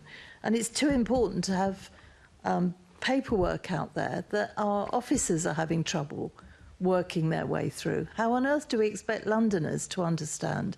All they see is billions of their money going towards things, although I've no idea how much because you won't give me a ballpark figure. They see that and they can't work out what's going where. And I think that's unacceptable, but that's for you to think about. I'll go on to my questions. Megan, what is your response to the budget consultation survey that shows that Talk London members saying climate action was the least important area to receive funding in the 2025-26 budget?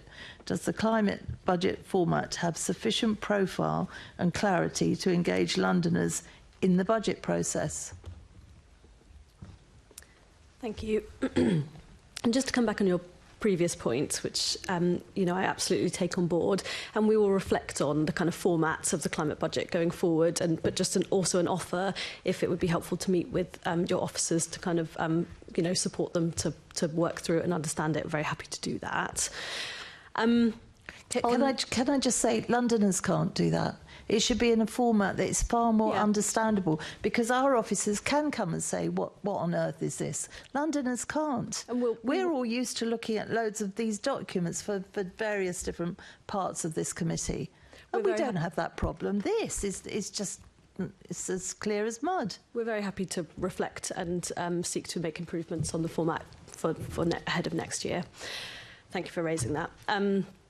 On engaging Londoners in the process, so I think my Deputy Mayor Mette Coban would absolutely agree that seeking to engage Londoners in climate budgeting specifically, but also the climate agenda more broadly, is absolutely one of his key priorities for his time as deputy mayor, and I know that he is thinking very actively about how to go about that. Sorry, could you just repeat your question? Well, yes, I've been looking at the budget consultation survey, and it says that climate action is the least important area for Londoners. So, I guess my reflection would be that we are working to serve the mayor as the kind of directly elected mayor here, and his manifesto has set out his priorities, including a very substantial section on making London greener, and Londoners have expressed their view in support of that by electing him, and so that kind of formulates some of the priorities that we're working to here. So you're more or less ignoring the budget consultation survey? So the climate budget is capturing all programmes and projects that we can identify with a carbon impact. That's not to say they're just solely carbon or climate projects. So, for example, the Superloop is in there. I wouldn't describe that necessarily as a climate project. It has some climate benefits, but it has other benefits too. So I think the reading of the table in that way doesn't quite work. We're trying to capture all of the actions we have and identify the carbon savings they have. That doesn't mean every single penny of that is just about the carbon action. So there are wider benefits. They may be jobs, they may be economic, they may be productivity, they may be related to air quality, health, etc. as well. All right, but so let me put it another way. Millions and billions of pounds are being put into this, and the budget survey said that Londoners thought it was the least important thing. Now, I accept Sadiq Khan won on a manifesto, I accept that. But are you not in the slightest bit concerned that Londoners are saying it's the thing they're least concerned about when billions of pounds are going into it? We don't know how much, because you can't tell us. We've also got the situation we're looking at paperwork that is just a jumble. So one wonders where all this money is going. So to kind of re-emphasise Pete's point that he has just made, I think if these were solely climate measures here, I might kind of reflect on that survey response. But what is captured here are many, many, many projects that have other benefits that Londoners absolutely do think are worthwhile and welcome. Just to give an example, is our work on Warmer Homes London and retrofitting and domestic decarbonisation for people's homes, reducing energy bills, making homes warmer and easier to heat. This is a really, really important project that Londoners absolutely will see the benefits of, and the carbon reduction is not incidental in any way. That's not what I'm suggesting, but in some ways it's secondary to the other benefits that are being delivered for Londoners, and I think that probably isn't reflected in some of that survey response. If I may just add, I think a fairer way of looking at that might be to, if you added the environmental elements of, top priorities for London identified, if you added air pollution with climate and greening, then it wouldn't be bottom. You're looking at the third most important. If it's identified as the top priority, those three together are not down where you're describing. But given the billions that are being put into this, are you not thinking to yourself, we're not selling it properly? It's no good. I mean, politicians live in a bubble. You live in an environment bubble, with respect. Different people live in different bubbles. And you think, well, people must understand why this is so important. Do you not think that it's important that you sell it properly? Because clearly you're not selling it properly. It's no good saying to us in this committee, all these other things add on, and they are important, because that's not being sold properly out there. I'll leave it because of time restraints, but I'm disappointed again by the answers. Faye, how do you track the extent to which greenhouse gas emissions reductions are due to action by the GLA, which would have happened anyway, for example, due to the decarbonisation of the national grid? Sorry, I was listening very intently as you were asking that. I was thinking I won't ask you to say that again because I needed to concentrate. I think you were asking broadly how we're tracking the impact of what we're doing. In terms of carbon. Are they due to the actions of the GLA, and which would have happened anyway? For example, due to the decarbonisation of the national grid. So, are they down to whatever measures you're putting in, or down to other areas? That's the question. Okay. So what we're reflecting in the information in the budget climate tables that we've spoken about is the action that we're taking as an organisation and the direct impact of that, which we referred to earlier on as having 207,000 annual reduction in carbon. So that's what we're measuring, and that's what we're declaring as our impact from the financial decisions that we've made as an organisation to reduce carbon. And how would I look that up if I wanted to find out? I mean, you're tracking it, so how are you actually tracking that? Are you monitoring it anywhere? Could I go and look that up and see how what you're doing is making a difference? So first of all, I just want to say thank you very much for the feedback you've given on our tables, because I appreciate what I've heard that message loud and clear here. So that's something we'll take forward for the budget process for next year to support that tracking. In terms of tracking, I'm not actually clear from whether Ken Roy, somebody else might. Ken Roy, think. Yes, if I could come in here on that one. Because one of the things that my teams do, we receive quarterly information from the functional bodies on how they're progressing with their with the activities within each of the tables, in particular Table A, and they provide information on including spend, but also in terms of the whatever carbon savings that they're achieved. So we do actually get that information on a quarterly basis. And if I'm probably correct in saying some of it is also, there's a line in the performance data that provided for the GLA. There's a line in there on climate budgeting as well. And that would tell me that it's the actions of the GLA that is making the difference, as opposed to actions elsewhere. It will tell you what the GLA has contributed to the overall reduction.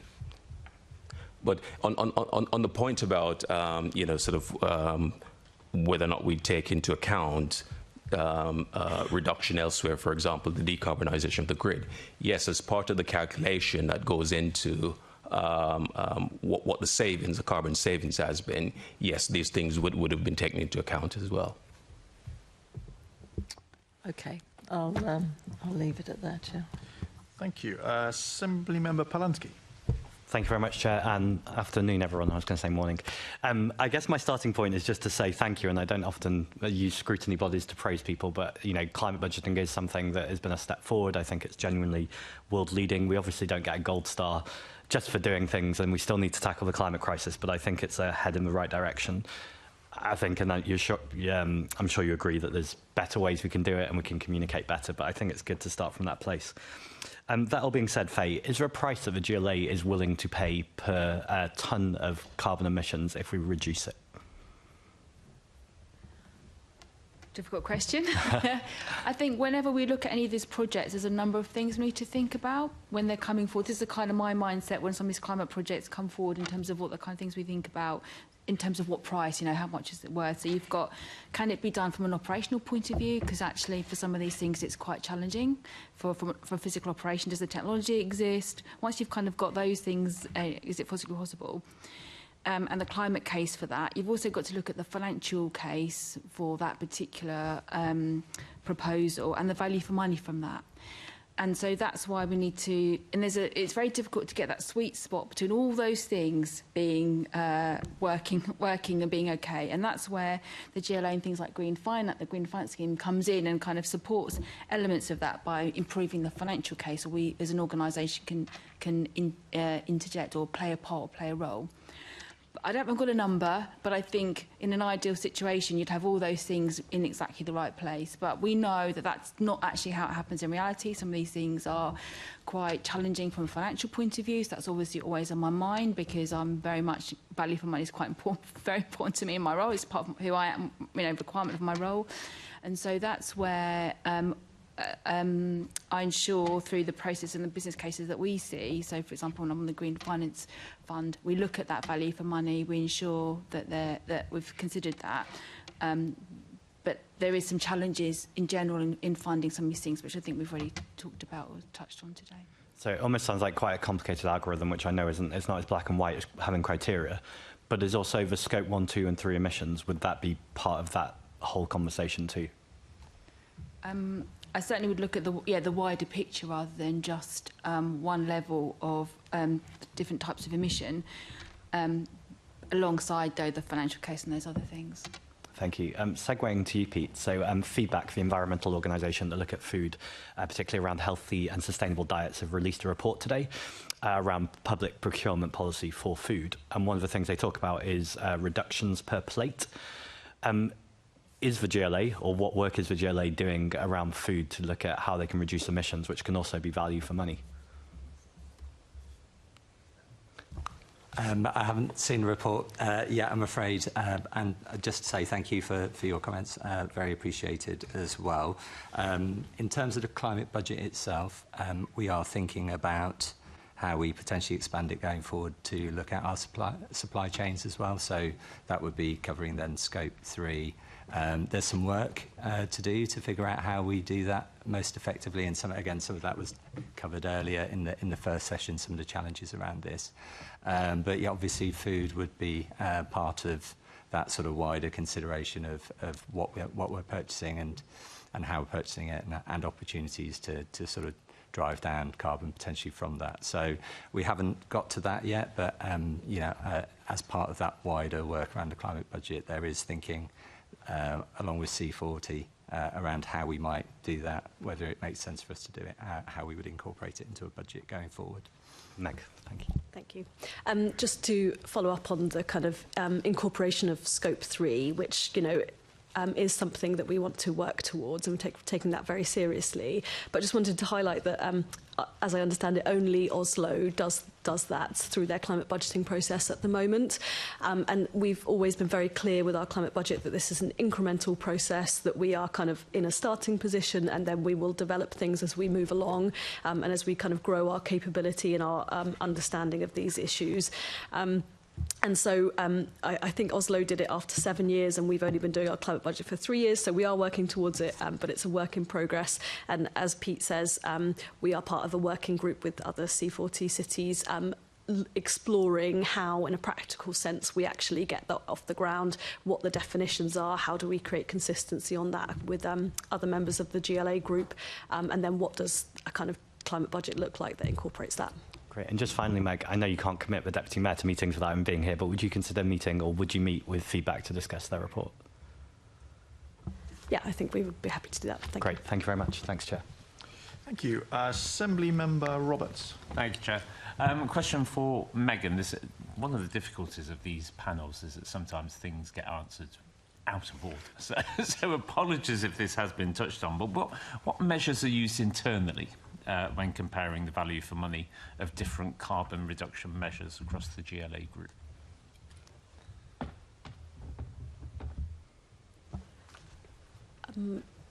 Faye, sorry, I'm just thinking about your answer about kind of the different considerations for value for money, and would you be able just to run through those again?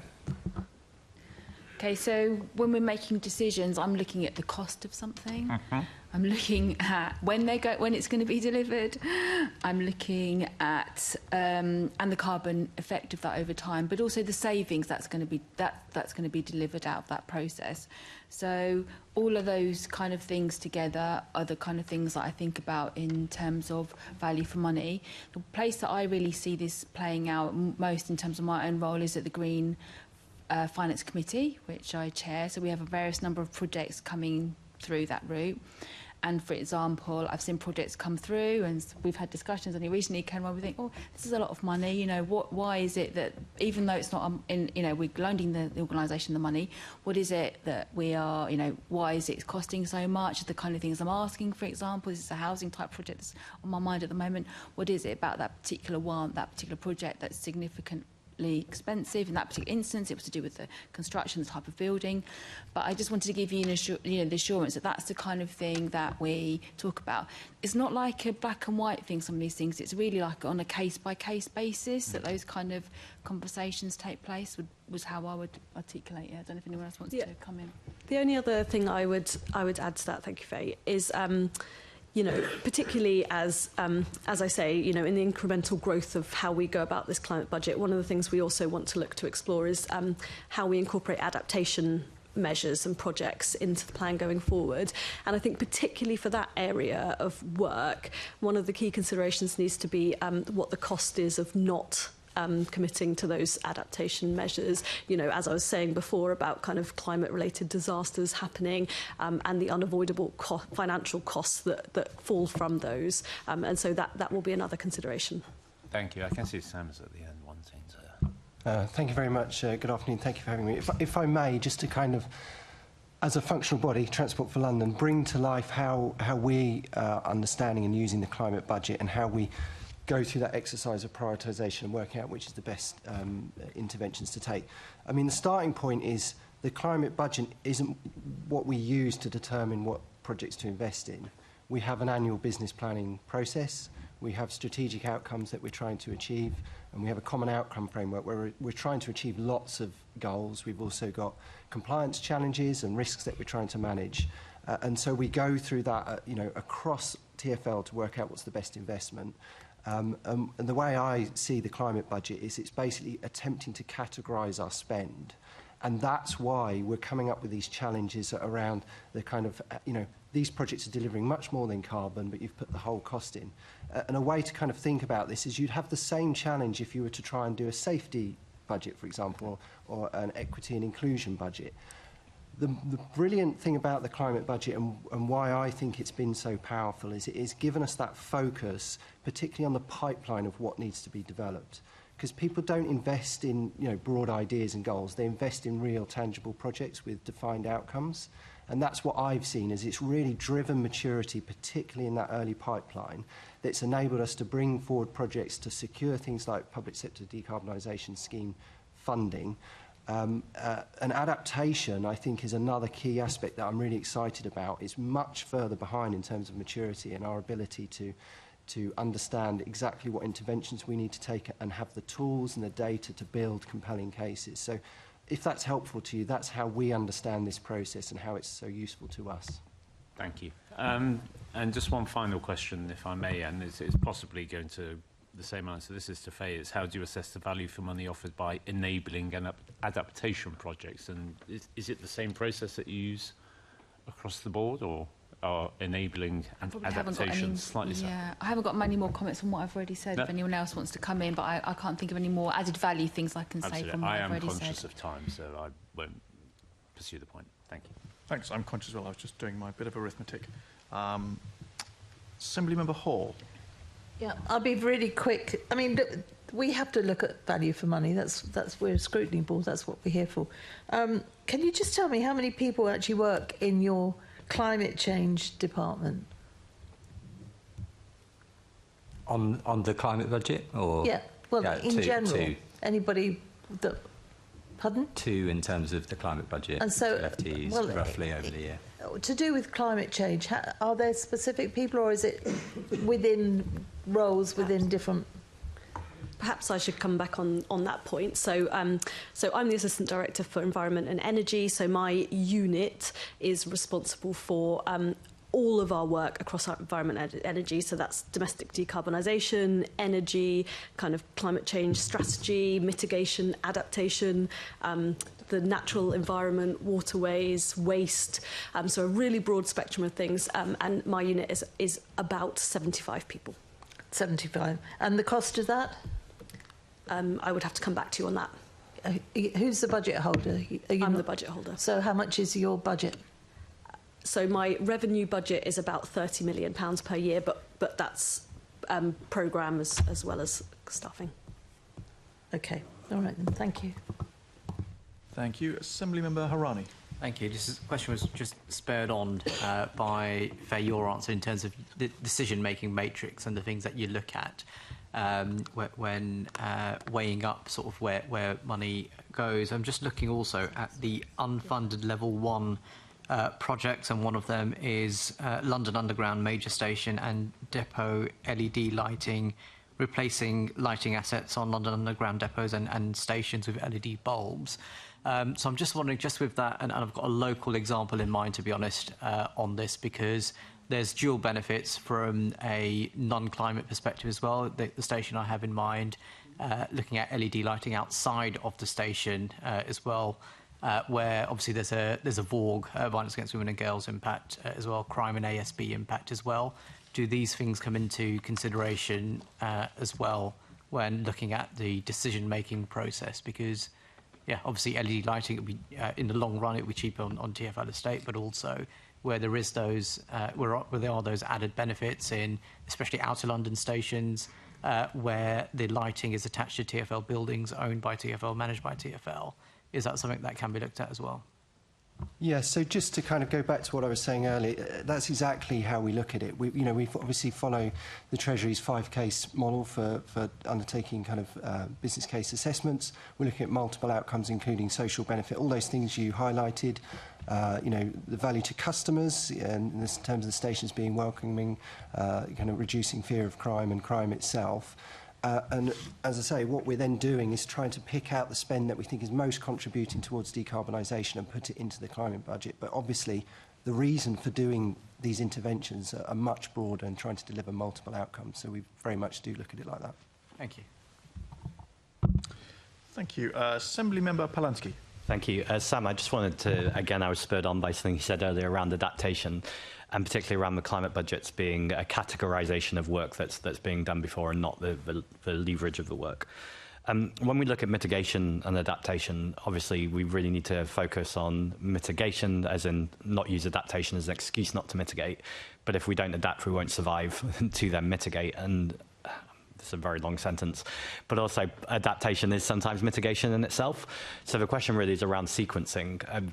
Is there a space in the climate budgeting, do you think, to show a sequence of mitigation and adaptation that ultimately feeds each other and has a much more long-term view than just these kind of short-term measures?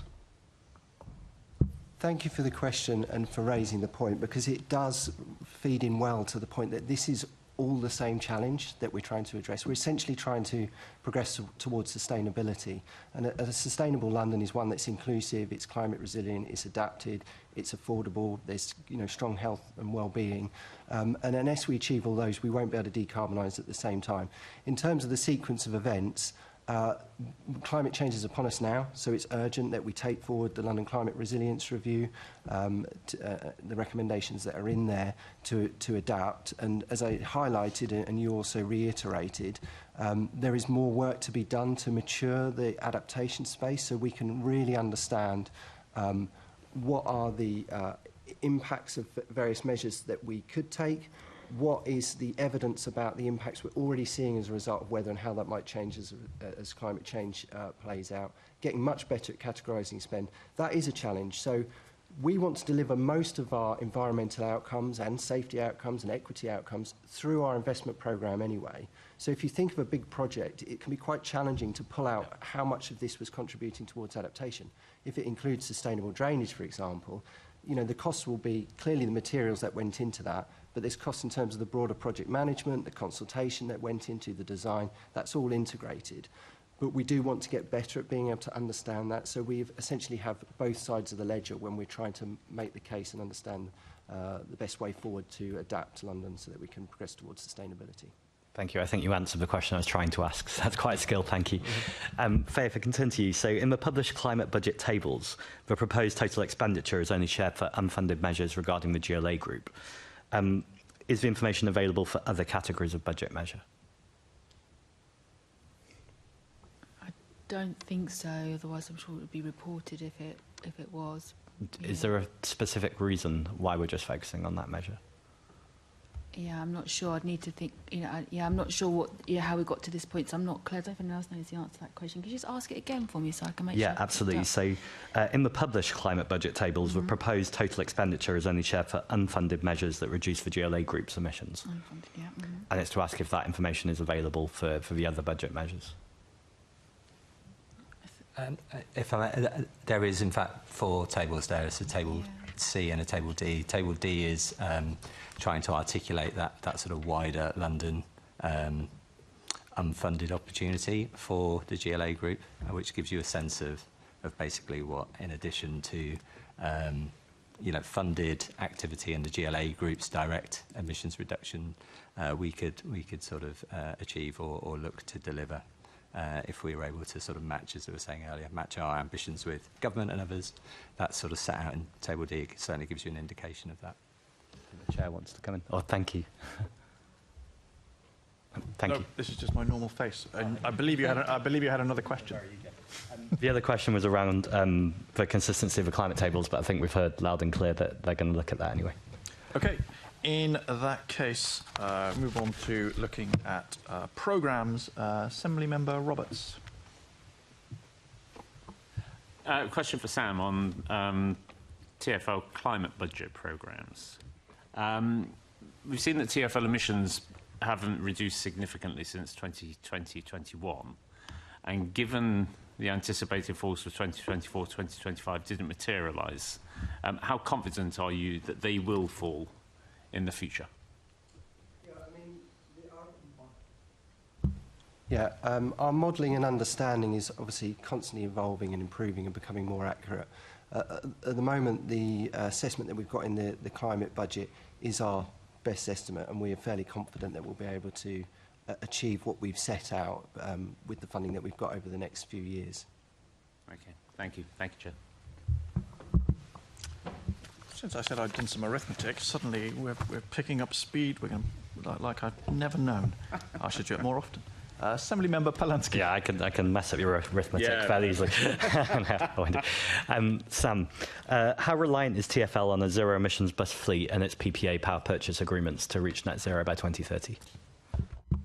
Thank you. So in terms of our operational emissions, so that is our scope 1 and 2 and a large part of our scope 3 in terms of our supply chain, because obviously the buses are actually within our supply chain. Around 50% of our emissions is from the bus fleet currently. Around 45% is from the electricity supply, and then the remaining 5% is other things, including gas use and our support fleet, etc. So clearly we're reliant on reaching a zero-emission bus fleet in order to achieve that, and we're reliant on the power purchase agreements to achieve the outcome of at least heading towards net zero by 2030 in line with the Mayor's ambition. And what would you say are the key risks to delivering these schemes? It is with those schemes. So I will answer your question, but I just want to put out there, which has kind of been articulated, that not all decarbonisation actually does cost. Some of it, there's benefits from energy savings. Some of it is how you do things, particularly when it comes to the supply chain and how you drive the supply chain. But these clearly do have a cost. The power purchase agreements itself might not actually cost, but it might be a benefit, because essentially it's about how we buy power. And you're trying to look at the market constantly to understand what's the most cost-effective and value for money and how you purchase. We do obviously forecast and try to predict how the market will play out, but we can't do that with 100% certainty. So there's an element of risk there, and we think it's an acceptable amount of risk. But each power purchase agreement that we do, and we're in the process of hopefully finalising our first power purchase agreement, we're assessing each time the level of risk and the value for money. Buses itself, so we have committed to getting a zero-emission bus fleet by 2034, and we no longer buy non-zero-emission buses, over 1,900 zero-emission buses in our fleet already. But we want to accelerate to 2030 in line with the Mayor's ambition. And that will require additional investment, and we're seeking support from the government in that for that ambition in particular. That will have wider benefits for jobs and growth within the UK and driving forward technology. So it's not without its challenges, but that one, it will require capital investment to accelerate, as well as other challenges we'll need to deal with around electrification of bus garages, the grid, etc. Thank you. Thanks, Chair. Thanks. So we now move on to other indications. So we move on to Green Finance Fund with Assembly Member Mahfouz. Thank you, Chair, and thanks, panel. So all of these questions are in relation to the Green Finance Fund. Those of you who were here earlier will have heard the questions that I put to the previous panel in relation to this. We've heard quite a lot about value for money. One of the aspects of that was that was raised earlier was also around social value. So just specifically in relation to the Green Finance Fund, which is £500 million worth of spend, how do you currently measure value for money, and do you factor in social value into that? If I could probably start off with that one. It might be useful just to explain a little bit the Green Finance Fund, because one of the things that we talked about and linking it back to climate, the climate budget set out, as Sam indicated, a list of projects that functional bodies and the GLA would hope to undertake and help to tackle their emissions. And the Green Finance Fund, in effect, what it does, it provides that finance needed to enable those projects to progress in the case whereby they can't secure it using their own internal funding or indeed from other public sources. This is repayable finance. It's not a grant, and the reason why it sort of provided that explanation is to highlight that the entities, so including the GLA bodies, GLA group, we also lend to local authorities as well, and some of the public bodies are obliged to undertake, robust assessment as to whether or not borrowing to deliver the particular measure is something that they need to do. So they themselves, I think what I'm trying to explain, that those entities themselves need to undertake those value for money assessment before they actually go out and borrow. And Sam has explained the extent to which the Transport for London does that. So it's already built in. What I'm guessing is it's already built into the system that when we receive those applications, those would amount to. So, Kenroy, I'm just going to pause you there for a second. So, could you tell us specifically what sort of, if presumably there's a matrix of points of view from a business planning point of view. So clearly there's alignment with specific objectives, both from a green point of view, but clearly on the ability to repay that finance. What specifically would you be looking at in terms of value for money measurements to ensure that it meets the threshold? Well, the sort of things that we look at, I mean, when we come to assess the project, it's, yes, are they delivering on the key priorities that we're looking to do around renewable energy efficiency, and so on. Yes, in terms of the ability to repay, I mean, we're talking about the GLA group and local authorities, and yes, we do carry out the necessary due diligence to ensure that the level of borrowing that they're actually seeking to take on is affordable and can be done and can be taken on. We also looked, and you touched on some of the wider benefits. We do ask applicants to include wider benefits that their projects can deliver, and that will also be factored into the decision-making process in terms of which entity get funding under the Green Finance Fund. Sure, I think it'd be really good to have a couple of examples, perhaps, as to what funded projects have committed to doing as part of the funding, and what's expected to come back, both financially but also in terms of the benefits, because I'll come to sort of what the measurable outcomes are in relation to those. But in terms of from a financial repayment model, how many years do you expect for a project to be able to pay back the loan? Well, we're very flexible in terms of the up to 25 years. And this is one of the actual principles beyond the Green Finance Fund. We want those projects to go ahead, and so we let the borrowers decide what's best for them, whether that be 10 years, 5 years, or 15, up to 25 years. So it's very much driven by the borrower and what's best for them financially.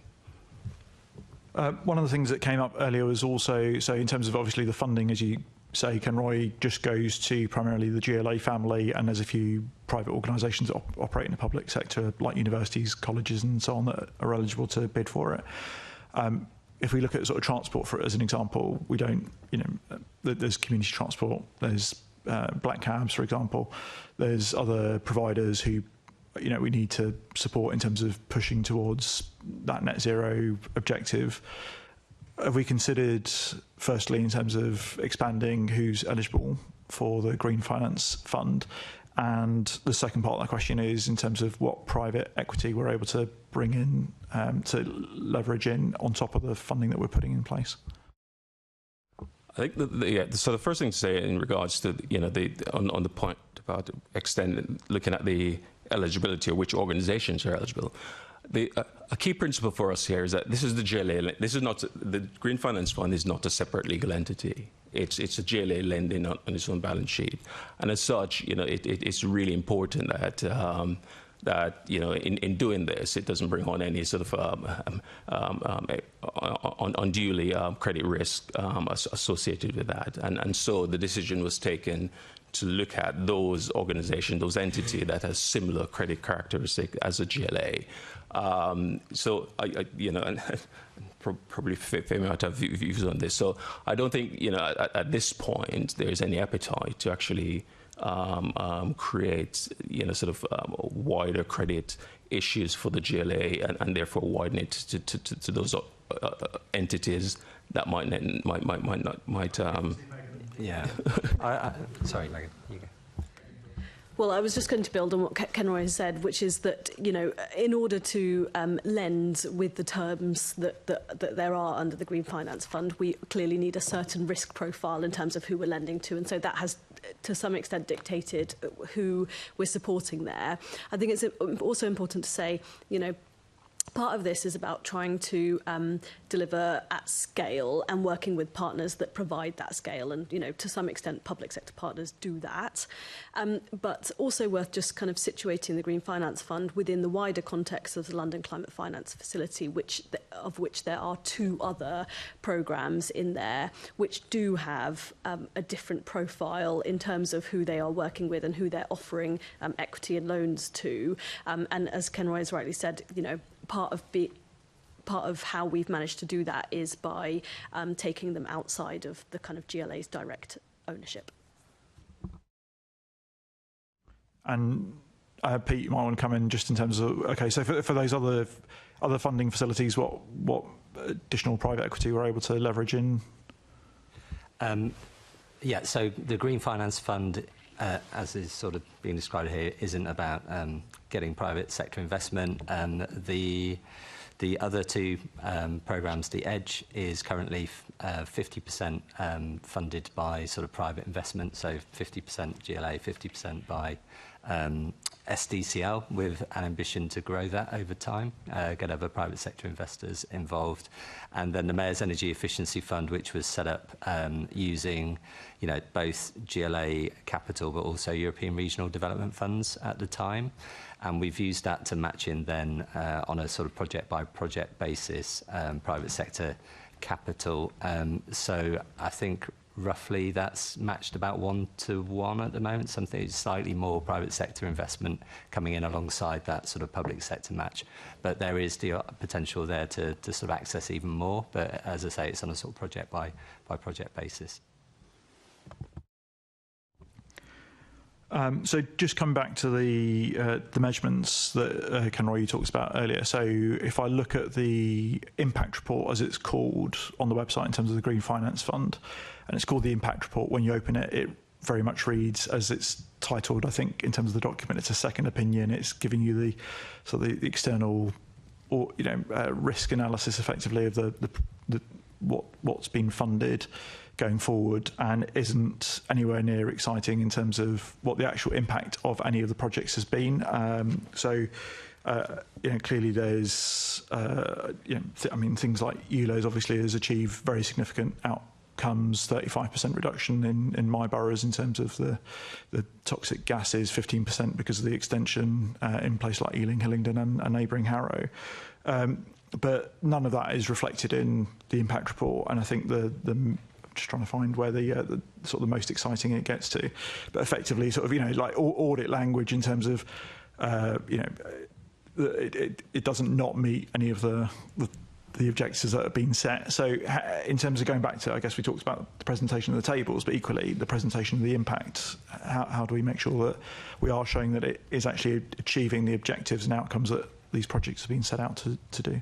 Could I just come in on two quick things? So one is, I think I take the feedback that perhaps some of the kind of project detail about what we're investing in, what it's delivering for Londoners, how it's changed London, would be really important to capture and share. So we can take that away. But I did just want to highlight that under the Green Finance Fund, from the 10 projects that have been that we're in a grant agreement with, sorry, not a grant agreement, that we are kind of contracted to lend money to,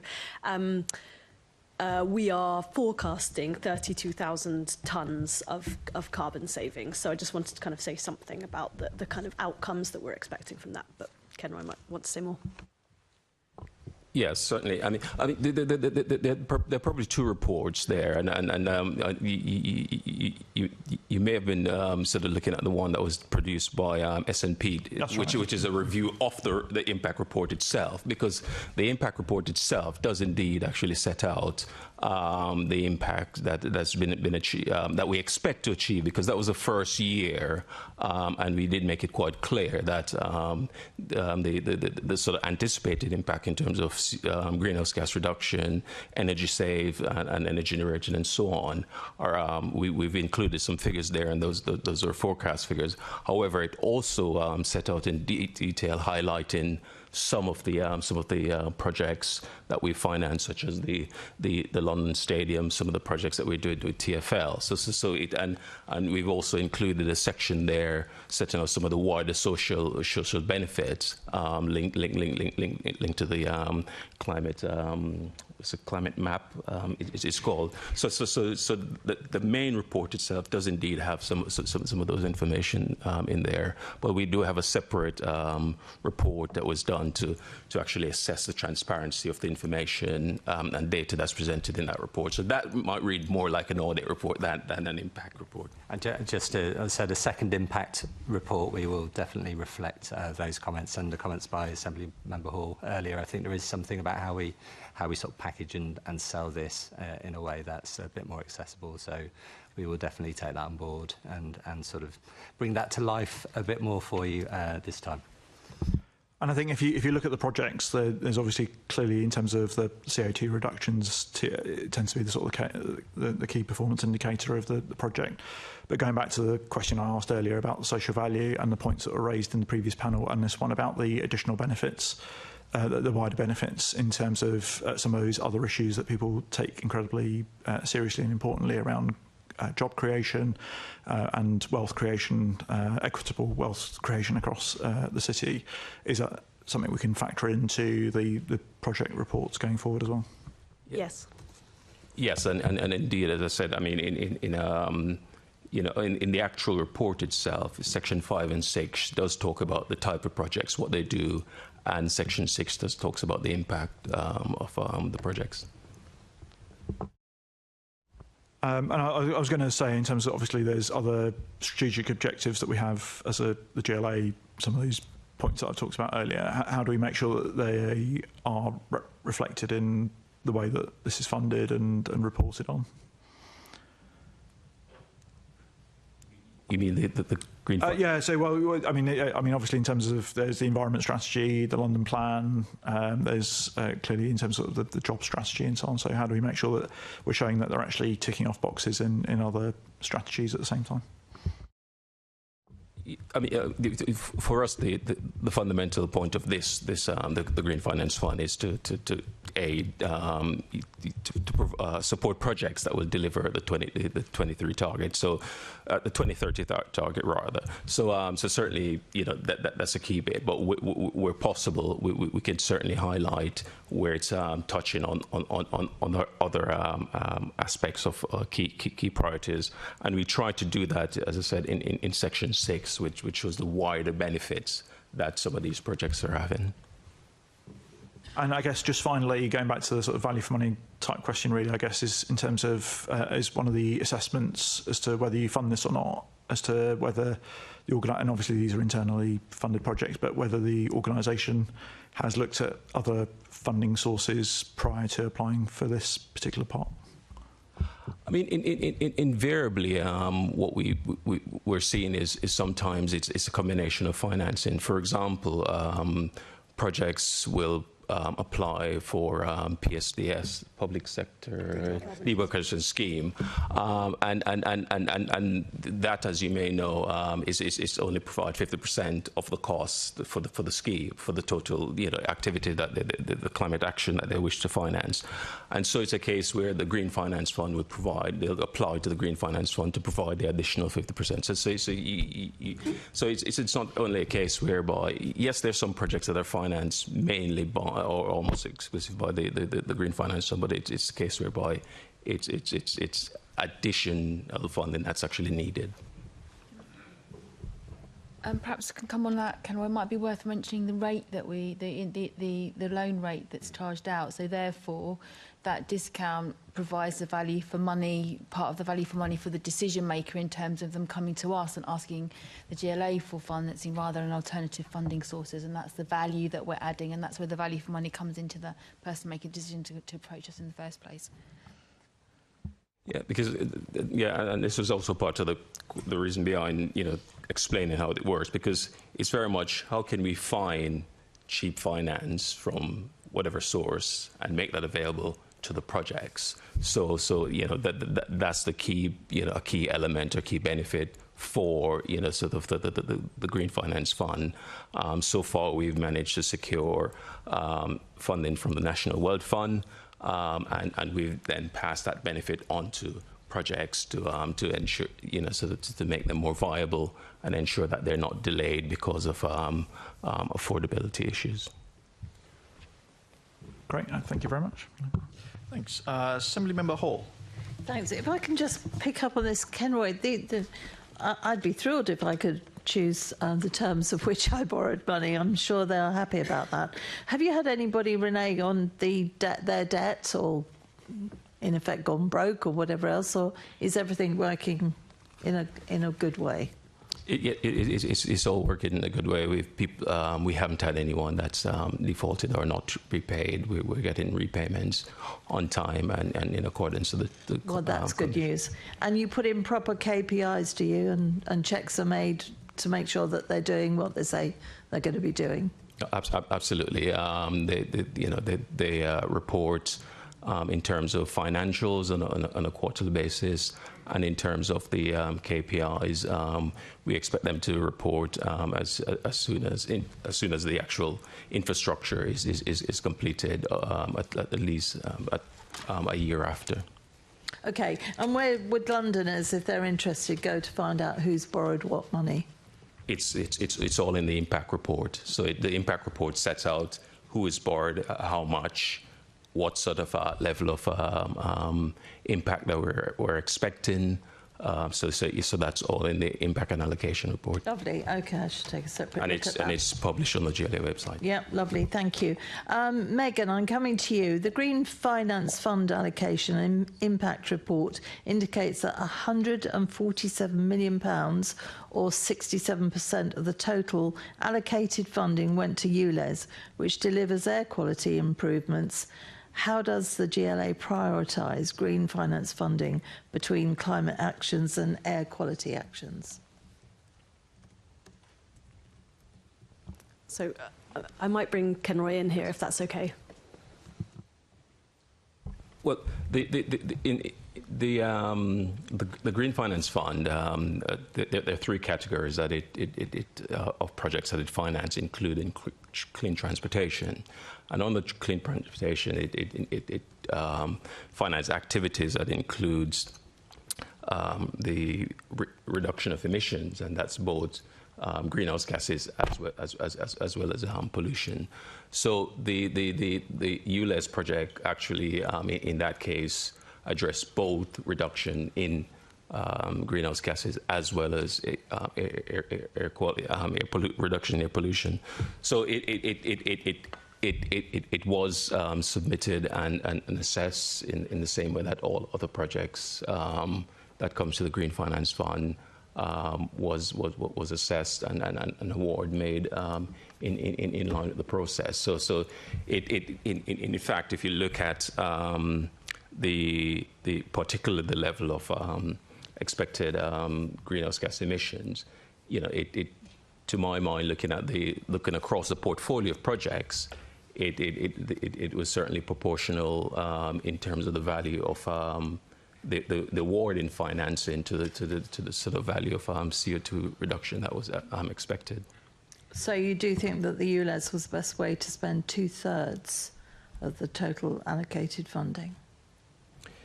In terms of the impact, and sort of the 1 year on report was published I think a couple of weeks or so ago, but it certainly has indeed exceeded the level of impact that was anticipated for that we hope that was estimated to be achieved for the scheme. So certainly in that regards, absolutely. Can I just add one point to that? So, I mean, this is an incredibly obvious point, but the money there is a loan pot rather than a grant pot, and so when we think about a third of it going out, at some stage we expect that to be repaid, and so that kind of just in terms of how we think about how we use that money, that is a consideration. And how much of that has been repaid? I mean, the profile, the repayment profile is that it will be paid at the end of the term. So at the moment, we're receiving interest payment, and at the end of the term of the loan, then the full amount will be repaid. So that's the how it was. And when's the end of that term? In 4 years, so 2027. So 4 years from the point at which it was lent. So if my memory serves me correct, I think it's in 2027. Okay. But certainly can confirm if you... Right. You mentioned the report, and it got the figures from contrasting with... Beg your pardon? Sorry, did you have an answer to the previous question, Sam? Sam? I was just going to add that we've actually only taken advantage of 116 of the loan facility that we were provided with the Green Finance Fund, and now that's all we need, so we won't be taking any more. So it's not quite the full 147. That's all I was going to add. Minor point. You mentioned the report, Kenroy. The report contrasted before and after, but before we know ULEZ, whereas the first ULEZ scheme had been put in. It also mentions that not all the improvements is down to ULEZ, but to other schemes as well. So given that the report fails to separate out effectiveness of different schemes, is there any evidence which generally makes the case for an expanded ULEZ? I mean, where have you taken out these things? You're comparing no ULEZ to where we are now, whereas there's the inner ULEZ. And the report itself makes it clear that there are other contributing factors to the air change. So, you know, do you not pull those figures apart so that you can say categorically the good difference it has made? If I've understood the question correctly, I think that's slightly outside of the kind of remit of the kind of discussion on the Green Finance Fund, and you know, we could come back to you with an answer on that, because you know, air quality in ULEZ doesn't actually sit under my portfolio, but we can come back to you with an answer on that if that's helpful. Anybody else got an answer? Well, I'm happy to try and help. So again, if we look at it, how I look at it from the other end of the telescope, obviously we're trying to achieve a vast range of strategic outcomes and goals as per the Mayor's Transport Strategy and compliance and risk. We have a range of revenue income sources and financing opportunities, and we have to look at how we balance that and our level of borrowing generally from different sources. And the Green Finance Fund is one of those opportunities. We also have to look at arrangements that we might have with the government in terms of how we might be able to borrow and what we might be able to borrow for in terms of funding agreements that we might have.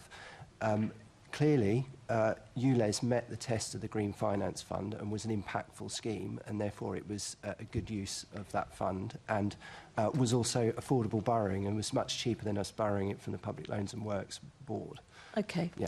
But look at it from my end of the telescope, because ULEZ is a big factor. It's something that Londoners are still talking about.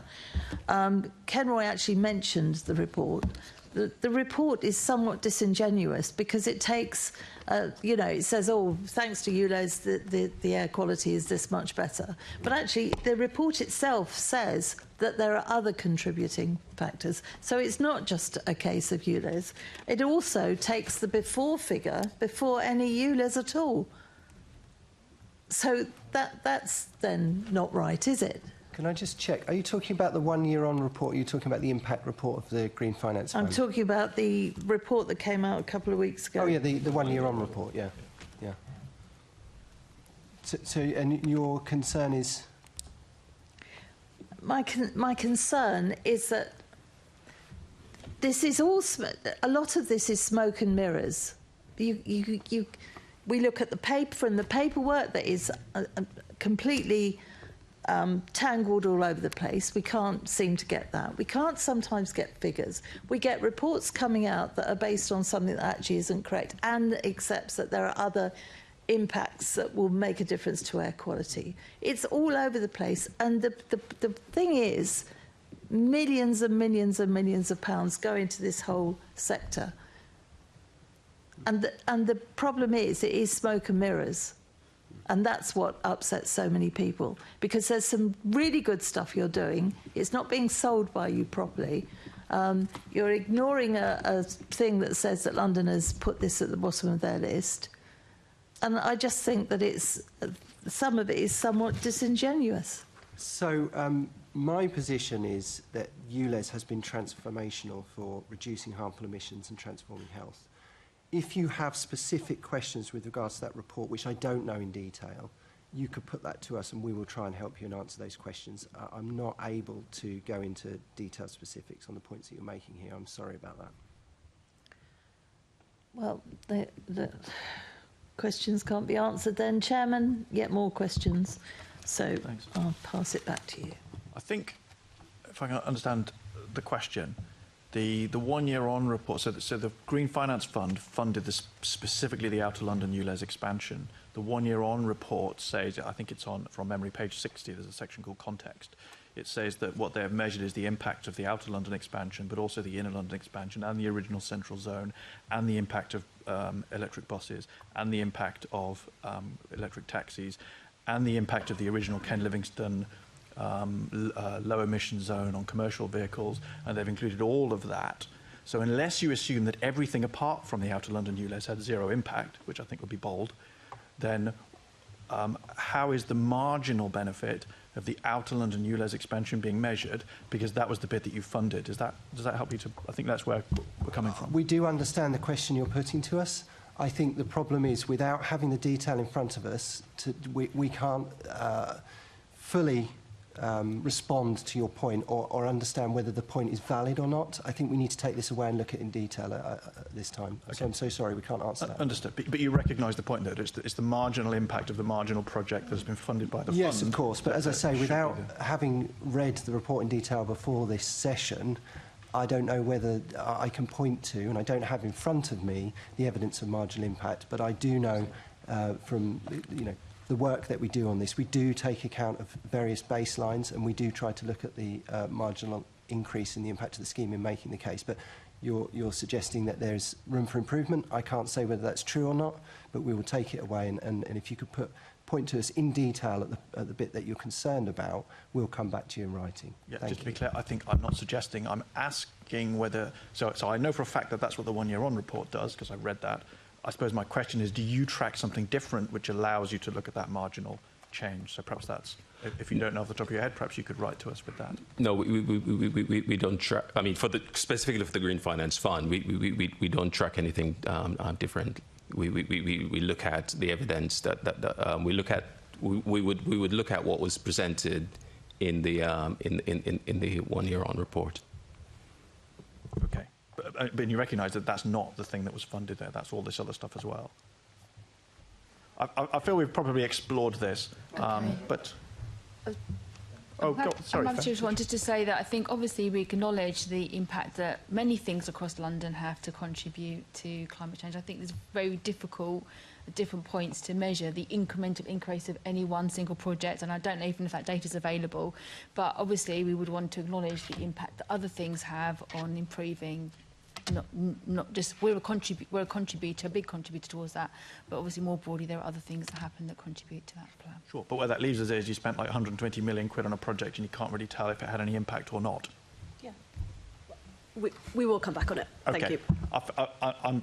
I hate to curtail myself, obviously, but I'm looking at the clock and we have some more questions. So, Assemblymember Hall and Assemblymember Mahfouz. I think Mahfouz was there quicker.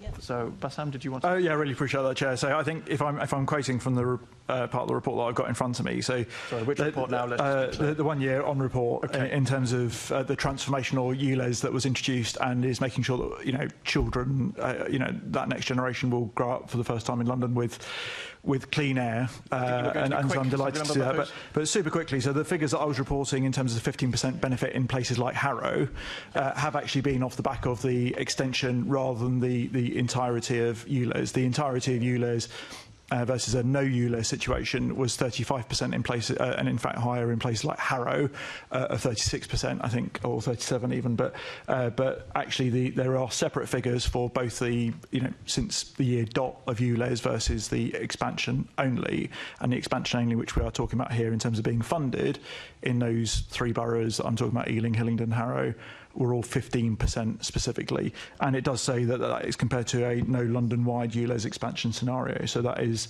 as true a sort of reflection as you can get in terms of the impact of this specific project. Now, some people may not like that. Some people may not want that to be the success that it has been. They may have campaigned against it and wanted to campaign against young people in our city having clean lungs and not having to deal with asthma and pollutants that could give them cancer and so on. But that is the reality of that report. Okay. You need to reach page 60. Assemblymember Hall. Well, yes, utter balderdash there. And quite frankly, the thing is this, £147 million worth of taxpayers' money has been spent. Well, that is very debatable. Has been spent. And you look at a report that, if you look into it deeper, It doesn't say that has had the results that you think it has. And how many other projects are like that? How many other projects, you think, oh, well, tick in the box and that's done. And we look at millions of pounds of taxpayers' money. Because of time reasons, I'll leave it there. But it's very, very irritating. Sorry, Chair, just to be clear, it's a repayable loan, so actually it'll cost London £0. This is not a debate between panellists. I feel you've made your party political broadcast, which I did not interrupt. Assembly Member Georgiou. Just clarify, Chair. Is it a repayable loan? I think it is a repayable loan. Yes, it is a repayable loan. Yes, it Off the back of the poorest Excuse me, Assembly Londoners. Member. Okay. Let's all just turn off our microphones and take a pause for a moment. Apart from Assembly Member Georgiou, who has the next question. I feel honoured. Kenroy, what is the... so you obviously referenced the interest repayments. What are the interest repayments to the Green Fund? What's it total to? What will be the repayable amount to the fund? It varies for different projects. No, sorry, ULEZ. For the ULEZ loan. Yeah. Right, ULEZ. I don't have the exact interest rates off the top of my head, but... what will be the total repayable amount? Do we not know that? I don't have the figure on top of my head. So it would be whatever they've drawn down plus the interest payable. I understand how interest works. My question was, what will be the total repayable amount? Can anyone answer that question? We do have that information, but just not here right now, so we will follow up after this meeting. Okay. Out of curiosity, were you informed of what we'd be asking today?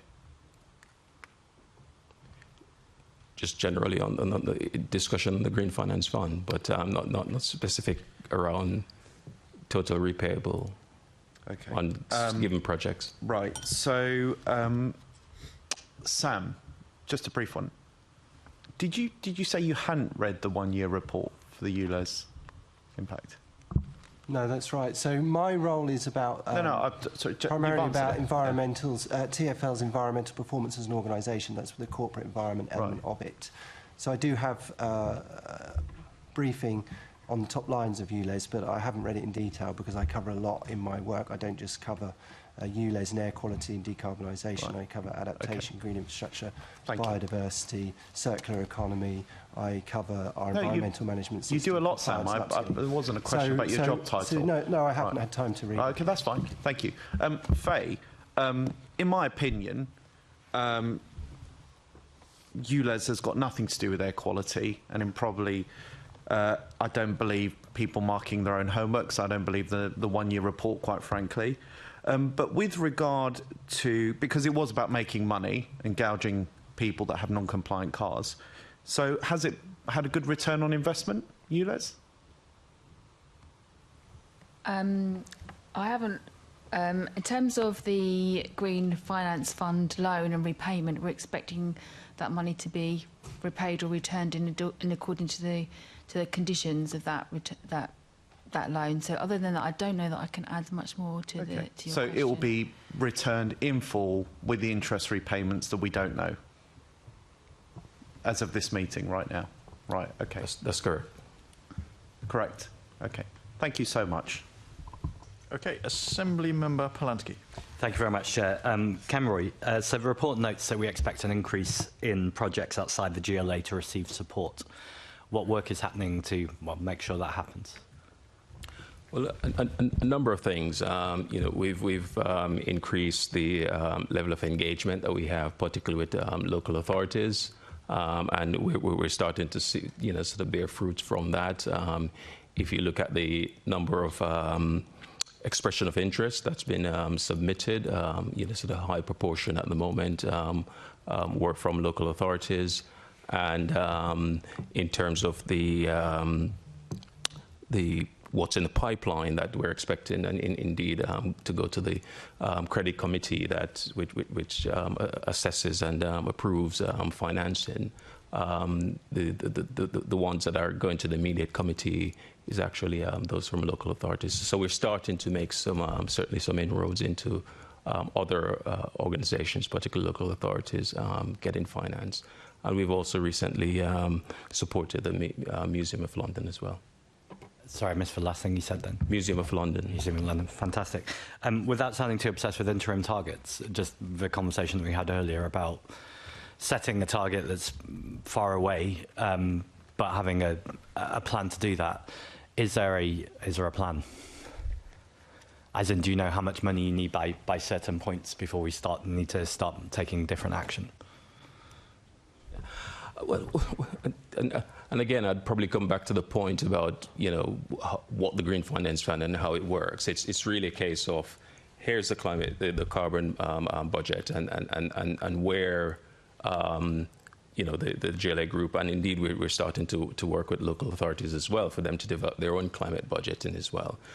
So where they can, you know, sort of finance their activities through grants or their own internal funding, then, you know, this is an additional source of finance that they can actually utilize to do that. So you know, whilst we're doing as much as we can to encourage expression of interest and applications to come in, it will be very much driven by, you know, the level of appetite for external financing coming from other bodies.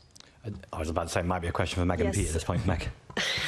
Yeah, so I think that's a slightly broader question about than just the Green Finance Fund. And just to come back to, obviously, the London Climate Finance Facility is a broader initiative than that, with two other programmes, MEEF and EDGE, that are focused on leveraging in private finance and kind of supporting a much broader range of projects. But just to your question, Assemblymember Polanski, about, you know, which I interpreted as how much do we need and how, like, you know, will we know we've been successful? I think I would come back to the Mayor's Accelerated Green Pathway, which sets out the kind of levels of investment that will be required to get us there, which I think is £75 billion in total. And so, you know, in driving us towards this net zero target by 2030, that, you know, that is kind of the driving force behind that, and that's the ambitious targets that we are working to in terms of the amount of money that we need to see coming in. I think we're dangerously close to a repeat of the Environment Committee's discussion about interim targets, but in fact, I won't even repeat the discussion. I'll have it with Mette another time. Thank you, Chair. Thank you. I don't see any other indications, so that brings the main part of our meeting this morning / afternoon to a close. So if I could thank our 5 guests for our second panel for attending this morning, and answering our questions. Thank you very much. You're free to leave. We've got a moment or two just to wrap up our meeting, but we are basically done. So can I ask the committee to note the report and discussion and delegate authority to me as chairman in consultation with party group leaders to agree any output arising from the meeting? And can I ask the committee to note the quarterly monitoring reports? And can I ask the committee to note the Mayor's decision lists for the period 8th of November 2024 to the 6th of March 2025 and decide whether to highlight any issues for detailed consideration? I didn't have enough breath at the start of that sentence, did I? Next meeting of the committee will be agreed at the London Assembly's annual meeting due to take place in May 2025, since this is the last meeting of this annual cycle. Sorry, we don't normally take questions. Well, I was just going to say, can we thank the Chair, since this is your last meeting and you're not doing any big performance, so thank you very much for excellent chairing. Well, thank you very much, that's very kind. And I should say our excellent committee services and scrutiny support, who sit here silently, but who make sure that an awful lot of work behind the scenes does happen. So thank you to them and the panel for being so well behaved. I have no urgent business today, so that concludes today's meeting. Thank you very much. Thank you.